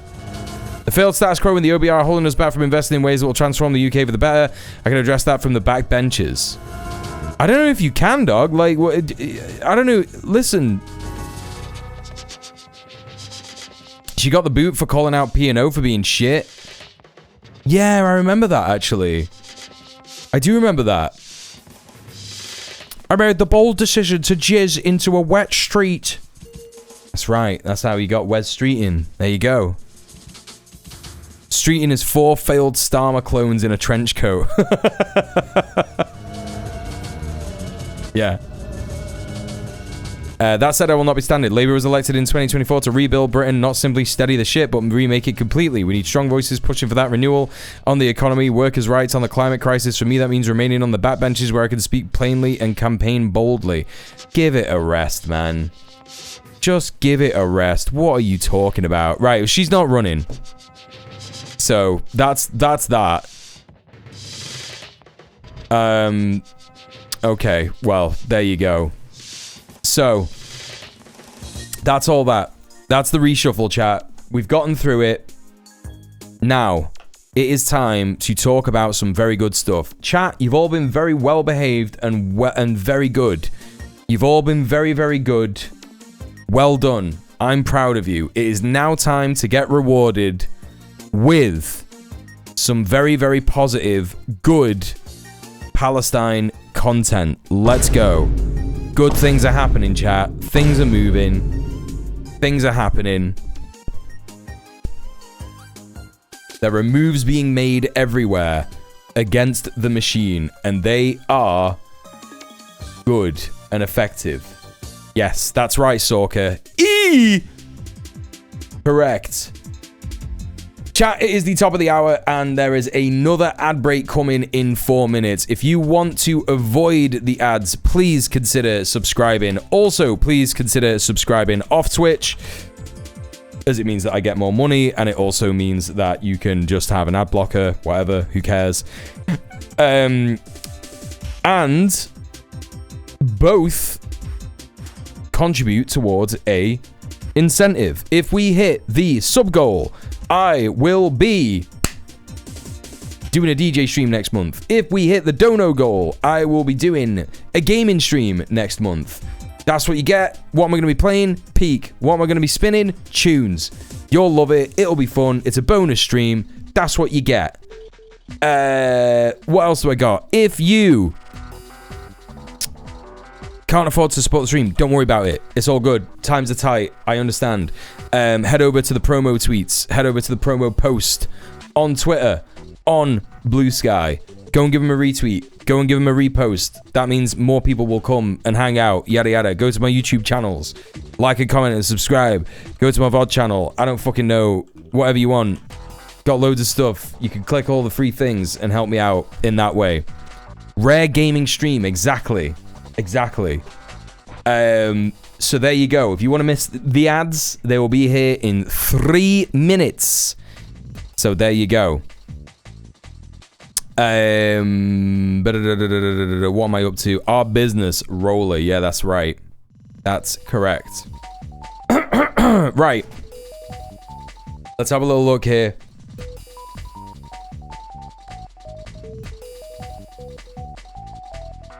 Did you see the John Elmer update on... When was that? On Friday? Or Thursday? I watched the one from Friday and Thursday. Do you mean the Electronic Intifada Resistance Report? I was planning on watching that. We might be able to have time to watch that tonight, but I am very tired, and I might only be able to do another half an hour.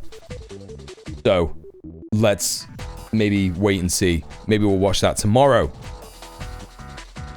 My intro to the DJ corner of Twitch was when Kier got raided by a QAnon community. The streamers stopped raiding into political streams because we berated them and started targeting DJ streams because the streamers were too overwhelmed to realize what they were up to. What the fuck? That's crazy.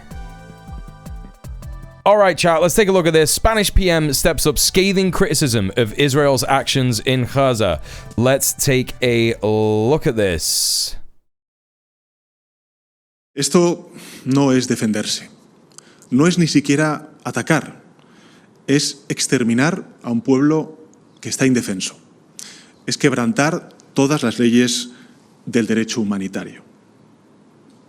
Y a pesar de ello, la comunidad internacional no está sabiendo detener esta tragedia. El gobierno de España cree que una cosa es proteger tu país, proteger a tu sociedad, y otra muy distinta, bombardear hospitales y matar de hambre a niños y a niñas inocentes. Sabemos que todas estas medidas no van a bastar para frenar la invasión ni los crímenes de guerra, pero esperamos que sirvan para añadir presión sobre el primer ministro Netanyahu y su gobierno para aliviar parte del sufrimiento que está padeciendo la población palestina y también para que el conjunto de la sociedad española sepa y sienta que ante uno de los episodios más infames del siglo XXI, su país, España, estuvo en el lado correcto de la historia. So, earlier, Tart, who I believe lives in Spain, was referring to this as still not enough, but quite interesting and quite good. So let's have a look at what that means. Spain's Prime Minister Pedro Sanchez has stepped up his scathing criticism of Israel's action in Gaza. Sanchez accused Benjamin Netanyahu of exterminating a defenseless people by bombing hospitals and killing innocent boys and girls. We saw that. Sanchez announced a raft of measures designed to increase the pressure on Netanyahu to stop the military campaign. He said that while the Spanish government would always support Israel's right to exist and defend itself, stupid, but okay, it felt compelled to try and stop a massacre. See if there's anything more in here.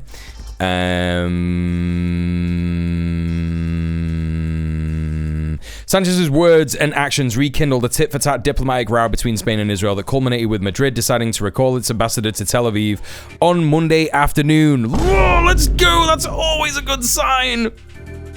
Oh, that's always a good sign. The Spanish socialist leader also used Monday's televised address to hit out once again at the international community, saying major world powers had ended up paralyzed between indifference over a conflict without end and complicity with the government of a Prime Minister Netanyahu.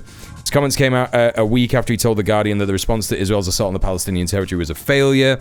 Among the measures he announced was a law formalizing the existing de facto prohibition on military equipment sales or purchases with Israel and a ban on the use of Spanish ports and airspace to transport fuel or weapons to the Israeli military. This is pretty solid. This is pretty solid. Has the law happened? Is it going to happen tomorrow or whatever? I don't know. What was it going to be? What's it going to be? I want to see this shit. You know what I mean? I want to see this shit happen. We know that all those measures won't be enough to stop the invasion or the war crimes, but we hope they will serve to add to the pressure. Yeah, that's what he said in his speech, yeah. Gideon Saar announced that 2 senior left-wing Spanish politicians would be banned from entering Israel because of their criticisms of Israel's conduct in Gaza. This is so zesty. It's such a zesty move. Why would they want to go there? Why would they ever want to be there? You know? Like, okay. Okay, sure. Gideon Saar said it was clear that Diaz, who is this? Yolanda Diaz, the founder of the Sumar Alliance, the junior partner in Sanchez's socialist-led coalition government, was exploiting the Prime Minister Sanchez's political weakness and dragging him step by step into implementing her anti-Israel and anti-Semitic vision. Like, I love that they act like this. Like, you know, this is not the way that they should be acting towards states that are giving them aid, because without that aid, Israel will fucking collapse. Like, the Zionist entity will collapse. Like, do they not understand that? This is the sheer insanity of the fascism of Zionism. They are like, no, actually, we're so strong. What we're gonna do is say, fuck you, Spain. You're weak. You're anti-Semitic. We don't need you at all. That works for me, bro. I'm not gonna lie, Gideon, that works for me. Your chariots didn't work in fucking Gaza because the resistance is so strong, and the collective pressure and the collective actions have affected the IOF. I can't wait for Gideon's Chariots B. I can't wait to see Gideon's Chariots B fall in the same way that Gideon's Chariots A did. Holy shit, man. Just crazy shit. You know, why don't you love Israel? Israel is such a small bean. What is going on? You know what I mean? It's like, it's so dumb. It's so dumb. So that's Spain. That's the move that Spain made. We've got some moves in the UK. Shut the system activists cut fiber optic cables and doused the London headquarters of Defence and Security Equipment International DSEI and its host, Clarion Events, in blood red paint last night. The action part of the group's declared Summer of Sabotage is aimed at exposing what activists call the arms fair's complicity in Israel's genocide in Gaza and atrocities worldwide. Mass protests are planned at London's Excel Centre, where DSEI, the UK's largest arms fair, is taking place until Friday. The event hosts major global arms and surveillance companies, including Elbit Systems, Israel's biggest weapons manufacturer, providing Hermes killer drones and the Merkava tank parts used against civilians in Gaza. Other attendees include BAE Systems, which supply components for Israel's F-35 fighter jets, and US weapon giants L3 Harris. How can anyone with a shed of humanity build their fortune on mass slaughter? A Shut the System spokesperson asked. Shut the System's answer: they are a symptom of a global financial system that prioritizes extreme psychopathic profiteering for growth's sake alone above solid healthcare and the natural support systems underpinning all life on Earth. So, there you go. Shut the System, who actually sabotaged, I believe it was JP Morgan, Allianz, and Barclays last month. We reported that on the stream last month.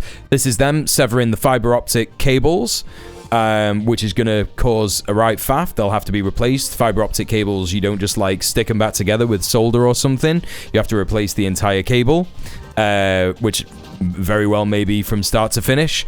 So that will be a bit of a pain in the ass for the people at the XL Centre. What else? What else do we have? Activists are mobilising to shut down the UK's biggest arms fair. So this is happening this week, as Novara Media pointed out. The SEI shut down the UK's largest arms fair.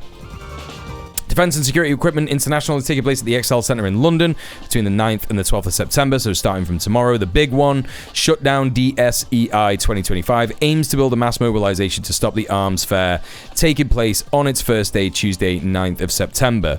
So where is the XL Centre in London? Let's take a quick look. Make sure I don't dox myself.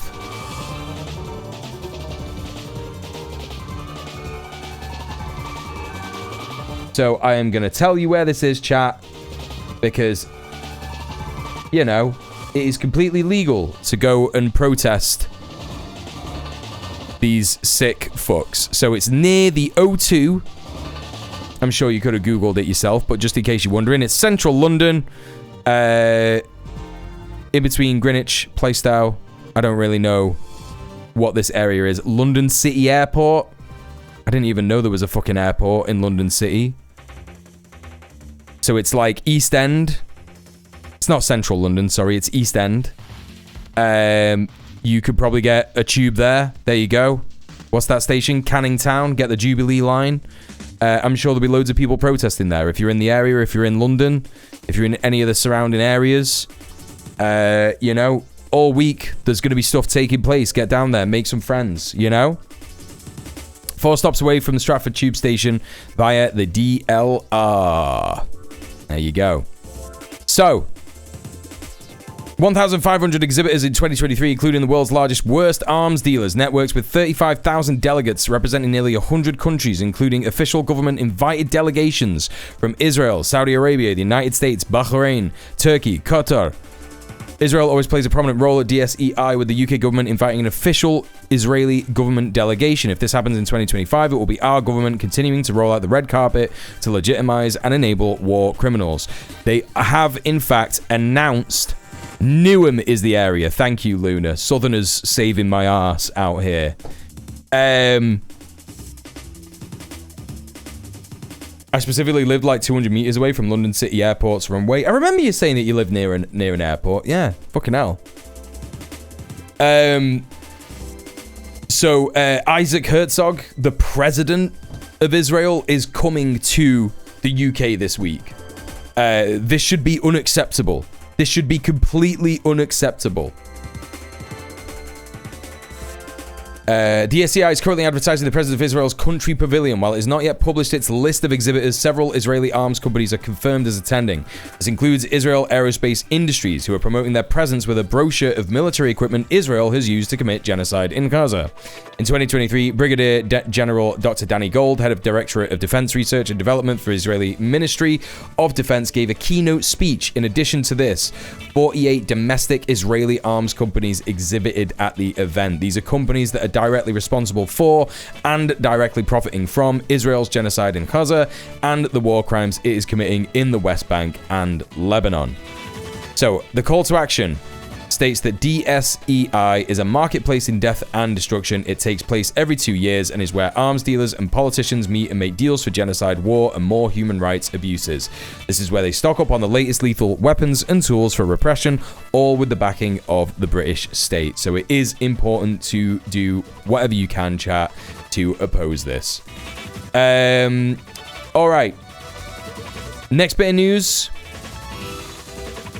I don't know why. That was just, yeah, okay. I don't know. I don't know why I have like multiple tabs of the same thing. Okay. Is it flotilla time? I'm sure there's more stuff that I need to report on. Here, Starmer, I already got all that stuff. Global Samud Flotilla. Yeah, this is flotilla stuff. Yeah, the UK has a duty to arrest. Has a duty to arrest him. He's a war criminal. Yeah. We are doing that. Yes, that is also what I wanted to report. This is a huge win, chat. Israeli arms manufacturer closes UK facility targeted by Palestine action. Elbit Systems UK site in Bristol was the subject of protest days before Direct Action Group was prescribed. An Israeli arms manufacturer's facility in Bristol, which was repeatedly targeted by Palestine Action, appears to have closed unexpectedly. The Elbit Systems UK site in the Aztec West Business Park was the subject of dozens of protests by Palestine Action, including on 1st of July, days before it was prescribed. Elbit has held the lease since 2019, and it was not due to expire until 2029. So 4 years before it expires, they were forced to shut it down. Direct Action works, okay? That's why they prescribe Palestine Action, because this kind of thing works. Elbit Systems is a UK subsidiary. UK is a subsidiary of Elbit Systems, which is Israel's largest arm producer. Revenues of $6.8 billion last year. Describes itself as the backbone of the Israel Defense Forces drone fleet, which has been used extensively in the assault on Gaza. Its portfolio also includes systems for military aircraft and helicopters, armed remote control boats, land vehicles for command and control. Elbit Systems UK did not respond to The Guardian's request for comment about the status of the site, which is funny, isn't it, considering how bombastic people are being about the prescription of Palestine Action and how much of a success that was for the Zionist entity itself, right? They reported on that in the Times of Israel. They literally reported on Palestine Action in the Times of Israel. Funny that they're not talking about this, isn't it? It's funny that they're not talking about this bit particularly. The site was previously owned by Somerset Council, which was also targeted by Palestine Action before selling the property last year. The Guardian attempted to contact the current landlords. Fences and barriers have been put up around the site. The Aztec West facility is a different Elbit facility from that in Filton, which was also targeted by Palestine Action, in relation to which 24 people are awaiting trial on charges including criminal damage, violent disorder, and aggravated burglary. And one individual has been charged with grievous bodily harm with intent. This is fucking dog shit, and I know it is. The Filton 24, one of which is Yulia, who my chatbot regularly shouts out. Please head over to freeyulia.com. And also head over to Free the Filton 14, Filton 24. They have a Instagram. You can check out Free the Filton 24 on Instagram. You can also check that out on samidoun.net. That's SAMIDOUN.net. I'll put it in the chat there. So, there you go. Incredible, great fucking news. I think we got some more Samud Flotilla stuff here, so we'll save that for in a second. Yep. Let's save that for a second. So this is the Times of Israel reporting on this. Israeli defense giant Elbit said to quietly shut down UK plant targeted by activists. So this is literally just pulling from the Guardian article that we saw. But the reason that I'm bringing this up is to show that this is how effective this is. This is how effective it is. Like, they are terrified of stuff like this. They are absolutely terrified of direct action because it works. And that's why they forced us to enact their laws in our country by way of extreme lobbying and corruption within the UK Parliament. So, what else have we got going on? Because Palestine Action, Germany, is not a prescribed terrorist group. And they are distinct from Palestine Action UK, which was the original Palestine Action. So it's completely legal for me to say that I support Palestine Action Deutschland, right? Let's take a look at this. Breaking. 5 actionists with Palestine Action Germany were arrested after they dismantled the inside of Elbit's Israeli weapons factory in Ulm for an hour. Let's have a look at this footage, chat. And people will thrive in a free Palestine. Oh, as the olive. So this is them occupying the offices. To be free. Right now, we made it. Wisdom of the to be free. I think that's the cops trying to break in that you can hear.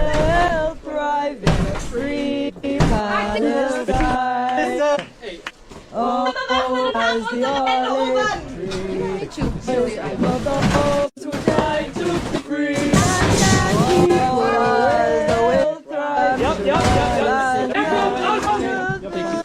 Look at these fucking psycho cops. They just took photos. Wir sind friedlich.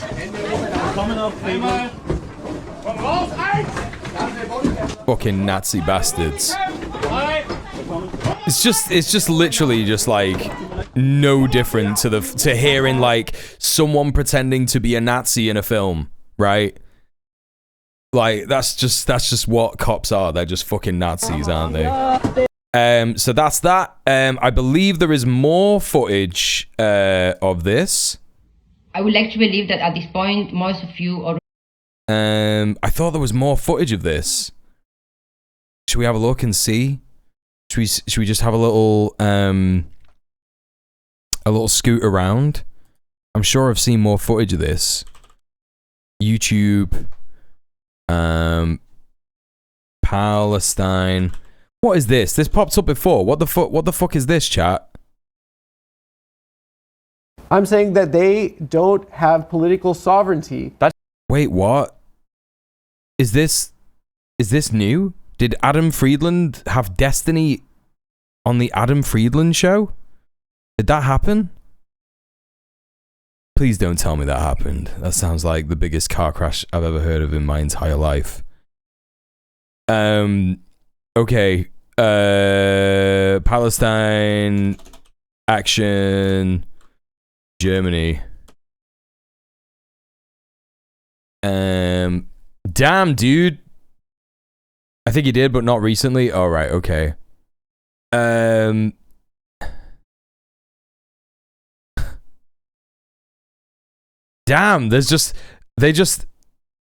they have just not broken through. Not on YouTube, at least. Palestine Action Deutschland, maybe?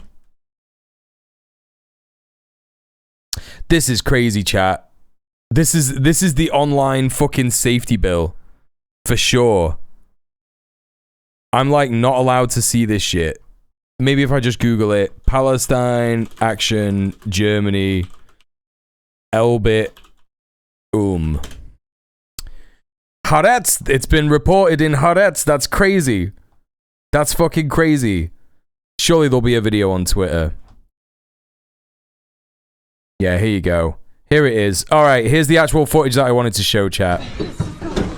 So here they are breaking in. And as you can see, all they have is standard hardware store items. These are items available to absolutely everyone. They've got a mini crowbar here, some gloves, eye safety, gear, hammers, crowbars.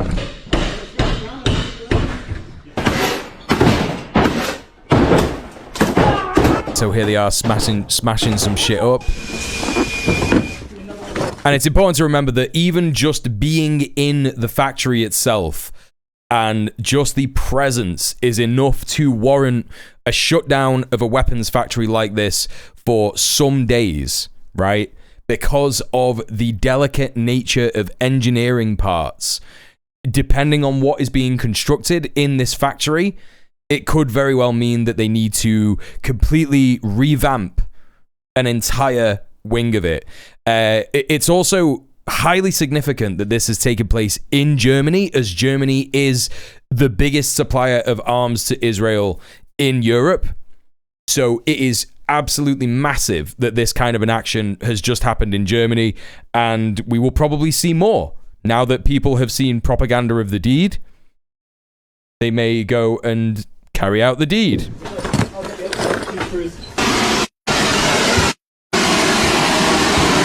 That's dope. What a funny idea that's not cool and based at all. I definitely wasn't able... I definitely wasn't about to say this breaking of the law was dead funny and cool. It makes sense that they have done this because what is in a fire extinguisher? Water. What damages engineering equipment when it's not properly cased and housed and all that kind of stuff and ready to be exposed to the elements? Water. That's an interesting strat. So some things that look like servers being toppled over here and just general chaos and mayhem being spread. It looks like they're trying to make as much of an impact as possible in the short time that they knew that they would have until the cops came.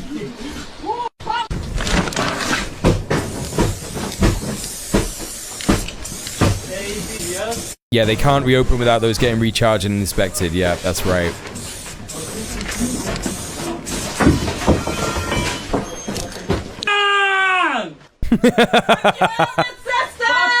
Systems. You have no home on our street. Deutschland finanziert! Deutschland finanziert! Hell yeah. Let's fucking go. Absolutely legendary. No. I mean, I disagree with that, and no one should ever do anything like that, and that's really evil and bad. Let's see what Haaretz is saying about it. Palestine Action activists vandalize Elbit Systems facility in Germany to protest Gaza war. Of course, Haaretz, even the liberal Zionist paper, is calling it a war. Preliminary estimates put the damage in Ulm, Germany, at several €100,000. This was the third attack on the arms manufacturer's European facilities this week, which anti-Gaza war genocide activists sprayed graffiti and threw smoke bombs into the building before being arrested. I can't read the rest of this because whatever, but that's what Haaretz are. That's how they're framing it. Let's take a look at the New Arab. Palestine Action Germany break into Israeli Elbit arms firm in Ulm. The appearance of a German wing of Palestine Action appears to be a new development. This is so stupid. Dude, this is so stupid. Who are these reporters? I've known about the existence of these guys for like a year. They've existed for like a year. Come on, man. I am begging modern journalists to do an ounce of research. Like, just an ounce of research. Archive.ph is a great way to get around AdBlock, by the way. I don't know what that means, but maybe you can show me in Discord or something. I don't know. Hey, Eric, how are you? Ulm was the birthplace of Karl Marx, so even more appropriate that it happened there. Yeah, absolutely. So, claimed on Monday to have broken into the office of Israel armed manufacturing Elbit in Ulm. Group started in 2020 in the United Kingdom. I don't think that's true either. I think Palestine Action had been going since 2018, actually. I could be wrong, but I'm pretty certain it was before 2020. It's known for its direct action protests targeting Israeli-owned and linked arms firms, including Elbit Systems. The group was prescribed as a terrorist group by the UK government in July. However, the appearance of a German wing of the group is a new development. No, they just created their Twitter profile in September. That's all that is. It doesn't mean that they haven't been doing anything. They have literally done actions. They've taken action against Allianz in Germany since they started sometime last year. Palestine Action Germany break as well, but systems weapon factory in dismantle the tools used to commit genocide in Gaza. The factory, owned by Israel's biggest weapons producer, makes military drone equipment and target acquisition software. Interesting. Palestine Action Germany were founded in 2020. I was gonna say, I knew that they were about since yesterday. Not yesterday. Last year. You know what I mean. I knew that they were about since last year. Like, I knew that they were going to be there for fucking, you know, earlier than that. All right, Sorka, no worries. Have a great night. Thank you for being here. Appreciate that. I'm glad you guys keep me up to date on direct action stuff. It feels impossible to find it alone. That's why we're here, and that's why you should support independent journalism like me, djmuel, the Twitch streamer, independent journalist. Yeah, a video recorded in the building. We watched that. Activists seem to ransack documents. Yeah. Baby killer on a desk. Yeah. New Arab was unable to verify the footage. Yeah, because they're all in a cell.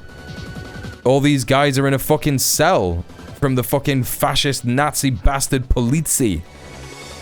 Since its prescription in July, direct action group of the UK has ceased. However, several solidarity rallies for the group have taken place. Yeah, but also loads of direct action has happened in place of Palestine Action. So there you go. A little bit from the New Arab there. All right, what else do we got? This is what we're going to finish on, chat. Not going to spend too long on this, but the Global Samud Flotilla is currently in Tunisia. So that is where it is. It was greeted on the beaches in, I believe it's Tunis. I might be wrong. It might not be Tunis. Where they were greeted by thousands, maybe hundreds of thousands of people who were there to give them their support and there to give them items. One very, very cute thing that I saw earlier today was that they gave Greta Thunberg a new frog hat because she lost her frog hat overboard. And she loves a little frog hat. So I think there are like 2 homemade frog hats that some Tunis people gave her, which is really sweet. Let's take a look at this video.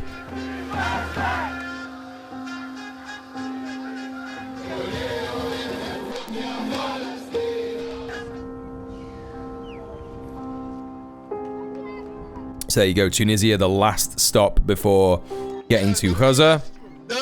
Diego Avila here, he was on the last one, he was on the Handala. That ever attempted to break the siege of Gaza, combined with more people that thank you, Husker. attempted to break the siege, combined. Hey Mia, how are you? There in a humanitarian solidarity, non-violent mission that is combined with the global uprising that you're doing here in Tunisia and everywhere else in the world. There is also unrelated.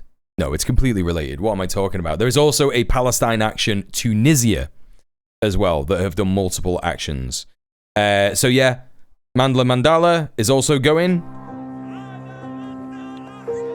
To once again be able to set sail and go and break the blockade in Gaza and end the siege, which has been going on for the past 18 years. And we hope that it will be received as such because we are a peaceful people, we pose no threat, we are carrying humanitarian aid for our brothers and sisters in Gaza.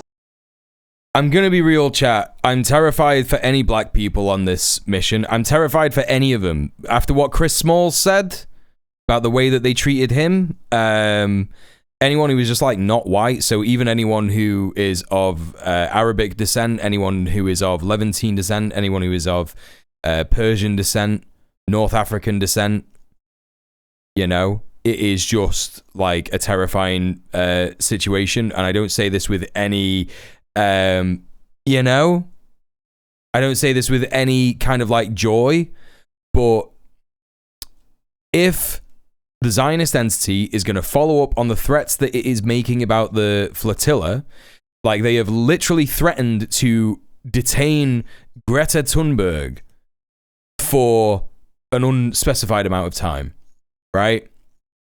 Mandla Mandela, the grandson of Nelson Mandela, who was imprisoned for 28 years by the apartheid regime in South Africa for standing up, right, against apartheid. If Mandla Mandela is imprisoned and assaulted in prison by the occupying entity, I don't know what's going to happen. I don't know what that looks like. I don't know what kind of a response that will provoke from South Africa, right? Because South Africa has already led the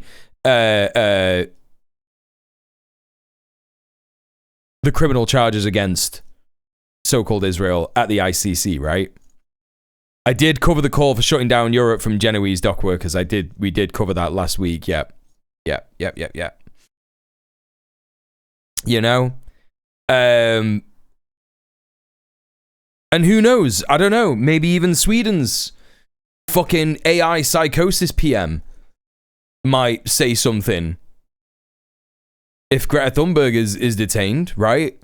You know, could you just imagine that? Like Nelson Mandela's fucking grandson being detained by another apartheid regime. Like, you just couldn't picture it. I just can't picture it. I can't picture it. It's like, it would be crazy. But they're saying that they're going to do it, and it might happen. It's very likely that it will happen. I don't know, chat. I don't know what's going to fucking happen to this flotilla. I don't know what's going to happen. They are responding in the way that they're responding because I believe that they are feeling truly threatened by the size of this flotilla. I can't remember how many boats it's supposed to be. Is it supposed to be 40 boats? I can't remember. It's a lot of boats. And they're seeing it as like, this is terrorist activity. Like, they're literally like, no, these are terrorists now, right? You know, Greta Thunberg has already been detained. And, you know, the world's media has done a great job of manufacturing consent for Greta Thunberg to be detained, sharing pictures of her like this, speaking in an impassioned fashion. I'm a poet and I didn't know it. In an impassioned fashion all over the world for various different causes, and getting pictures of her looking angry and yelling at people and echoing her cries of "How dare you?" You know, talking to the CEOs of fossil fuel companies, right?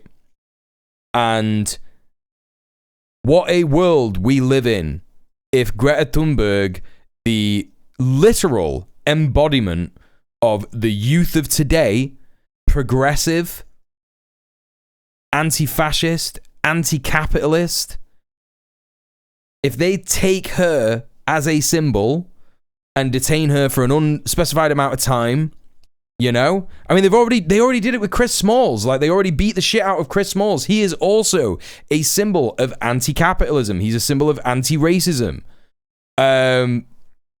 You know? I feel like Israel might do something unhinged with these ships. They very well might.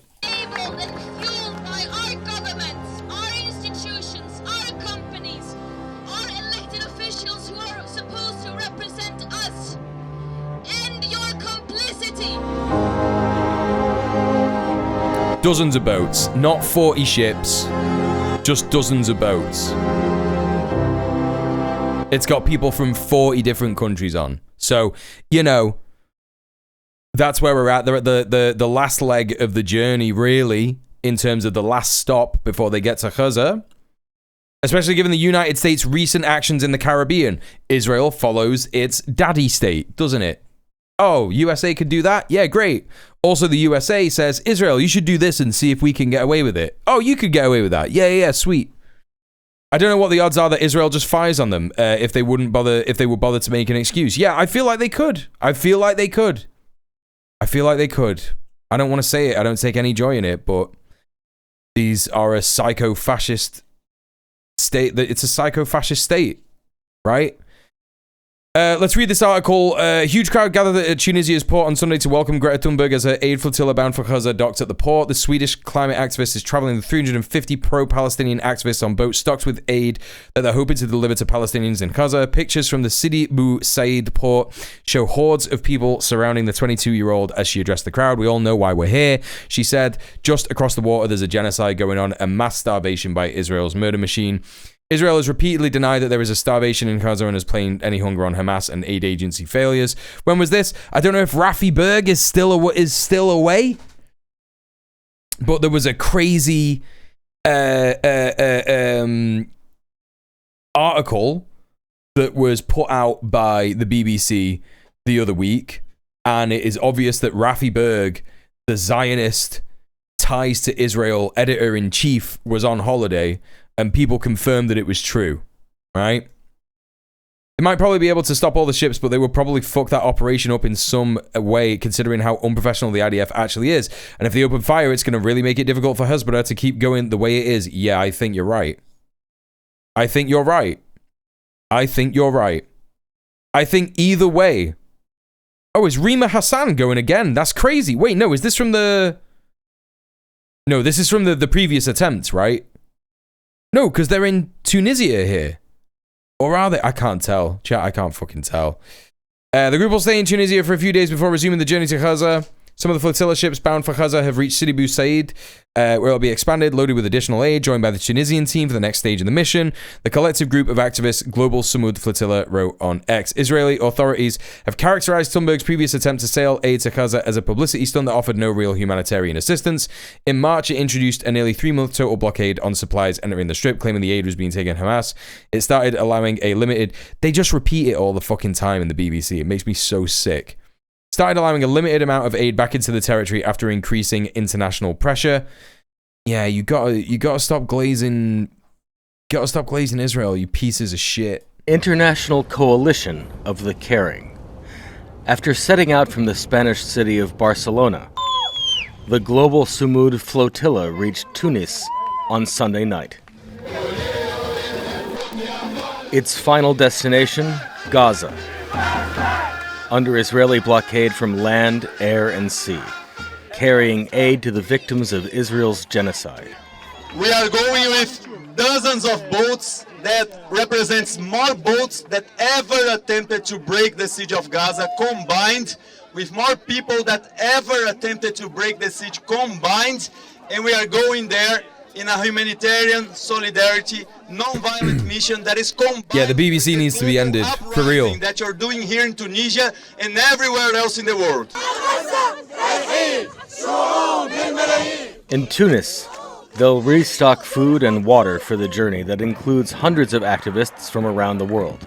Among them, Nelson Mandela's grandson, Mandla. Coming all the way from South Africa to participate in this is really a joy to once again be able to set sail and go and break the blockade in Gaza and end the siege, which has been going on for the past 18 years. And we hope that it will be received as such because we are a peaceful people. We pose no threat. We heard him say this earlier. We are carrying humanitarian aid for our brothers and sisters in Gaza. Swedish climate activist Greta Thunberg is making her second attempt to reach Gaza. The expedition she was part of in June was intercepted by Israeli forces. This genocide is being enabled Yeah, so she wasn't on the Handala, was she? She was on the Madeleine. And fueled by our governments, our institutions, our companies, our elected officials who are supposed to represent us. I feel like framing the flotillas as an aid measure is purposeful misinformation. It is about getting global attention so that the necessary aid trucks can start getting in and that the occupation ends. Exactly, yeah. Yeah. It absolutely is about people going, oh, wow, these people are sailing to a war zone, right? And then getting more attention on it and going like, wait, hang on a minute. You know? End your complicity! Even if the flotilla does not manage to reach Gaza's shores, the message it sends to the world is clear. Wilson Dysart, Al Jazeera. Don't miss out. Get the full picture. Subscribe to Al Jazeera. Right, well, there you go. What else do we have here? Which is legal, that which is moral, and we are bringing light and love to a journey that is long overdue, that governments should have done.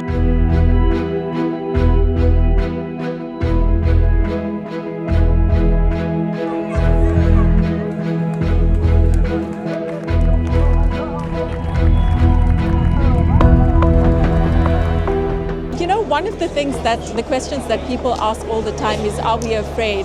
The question should be, why are we put in a position to be afraid? And now it's up to the ordinary people to do what governments fail to do.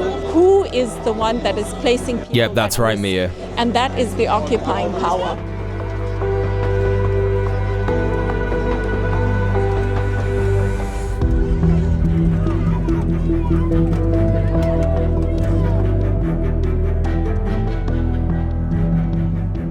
I'm here today to give my unwavering support to everyone that's here to break the siege on Gaza, the illegal siege proposed by Israel on Gaza.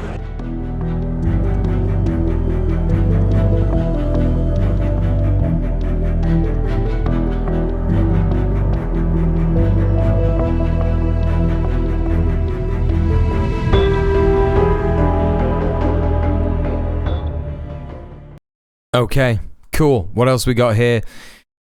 This is a bit of a long report. I did want to see a bit of this.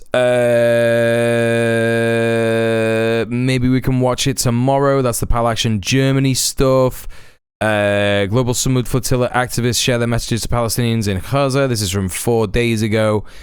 Okay, I think we can probably leave it there, chat. Yo, thank you so much for all the support tonight, chat. It's been really, really cool. As always, thank you so much for supporting me in all the various ways that you do. Please consider joining me with a raid to Ray K. We are going to be raiding Ray right now. Thank you for all the subs. Thank you for being here. Thank you for the chats. Thank you for the donos. And yeah, just thank you very much just for being here in general. I do really appreciate all the support that I've been getting, despite taking such a long time to come back to streaming. So I will be back tomorrow. We'll be looking at more content tomorrow. I'll be starting on time, so we will get a full 4-hour stream, even though it is technically 3 hours and 51 minutes that I've done today. We will have a full stream tomorrow at the right time, and that would be great. Yeah, I'll be back with more news. I'll be back with more takes. You can always expect a take, can't you? In the meantime, check out my socials. Check out my YouTube. Yada, yada, yada. You know the score. Check out the VOD. There will be a VOD premiering right now. So go and check out the VOD from the last stream if you missed that as well. And like and comment and subscribe on the VOD channel. That helps me out. All right, chat. I will see you tomorrow. Mwah. Stay excellent to each other and peace.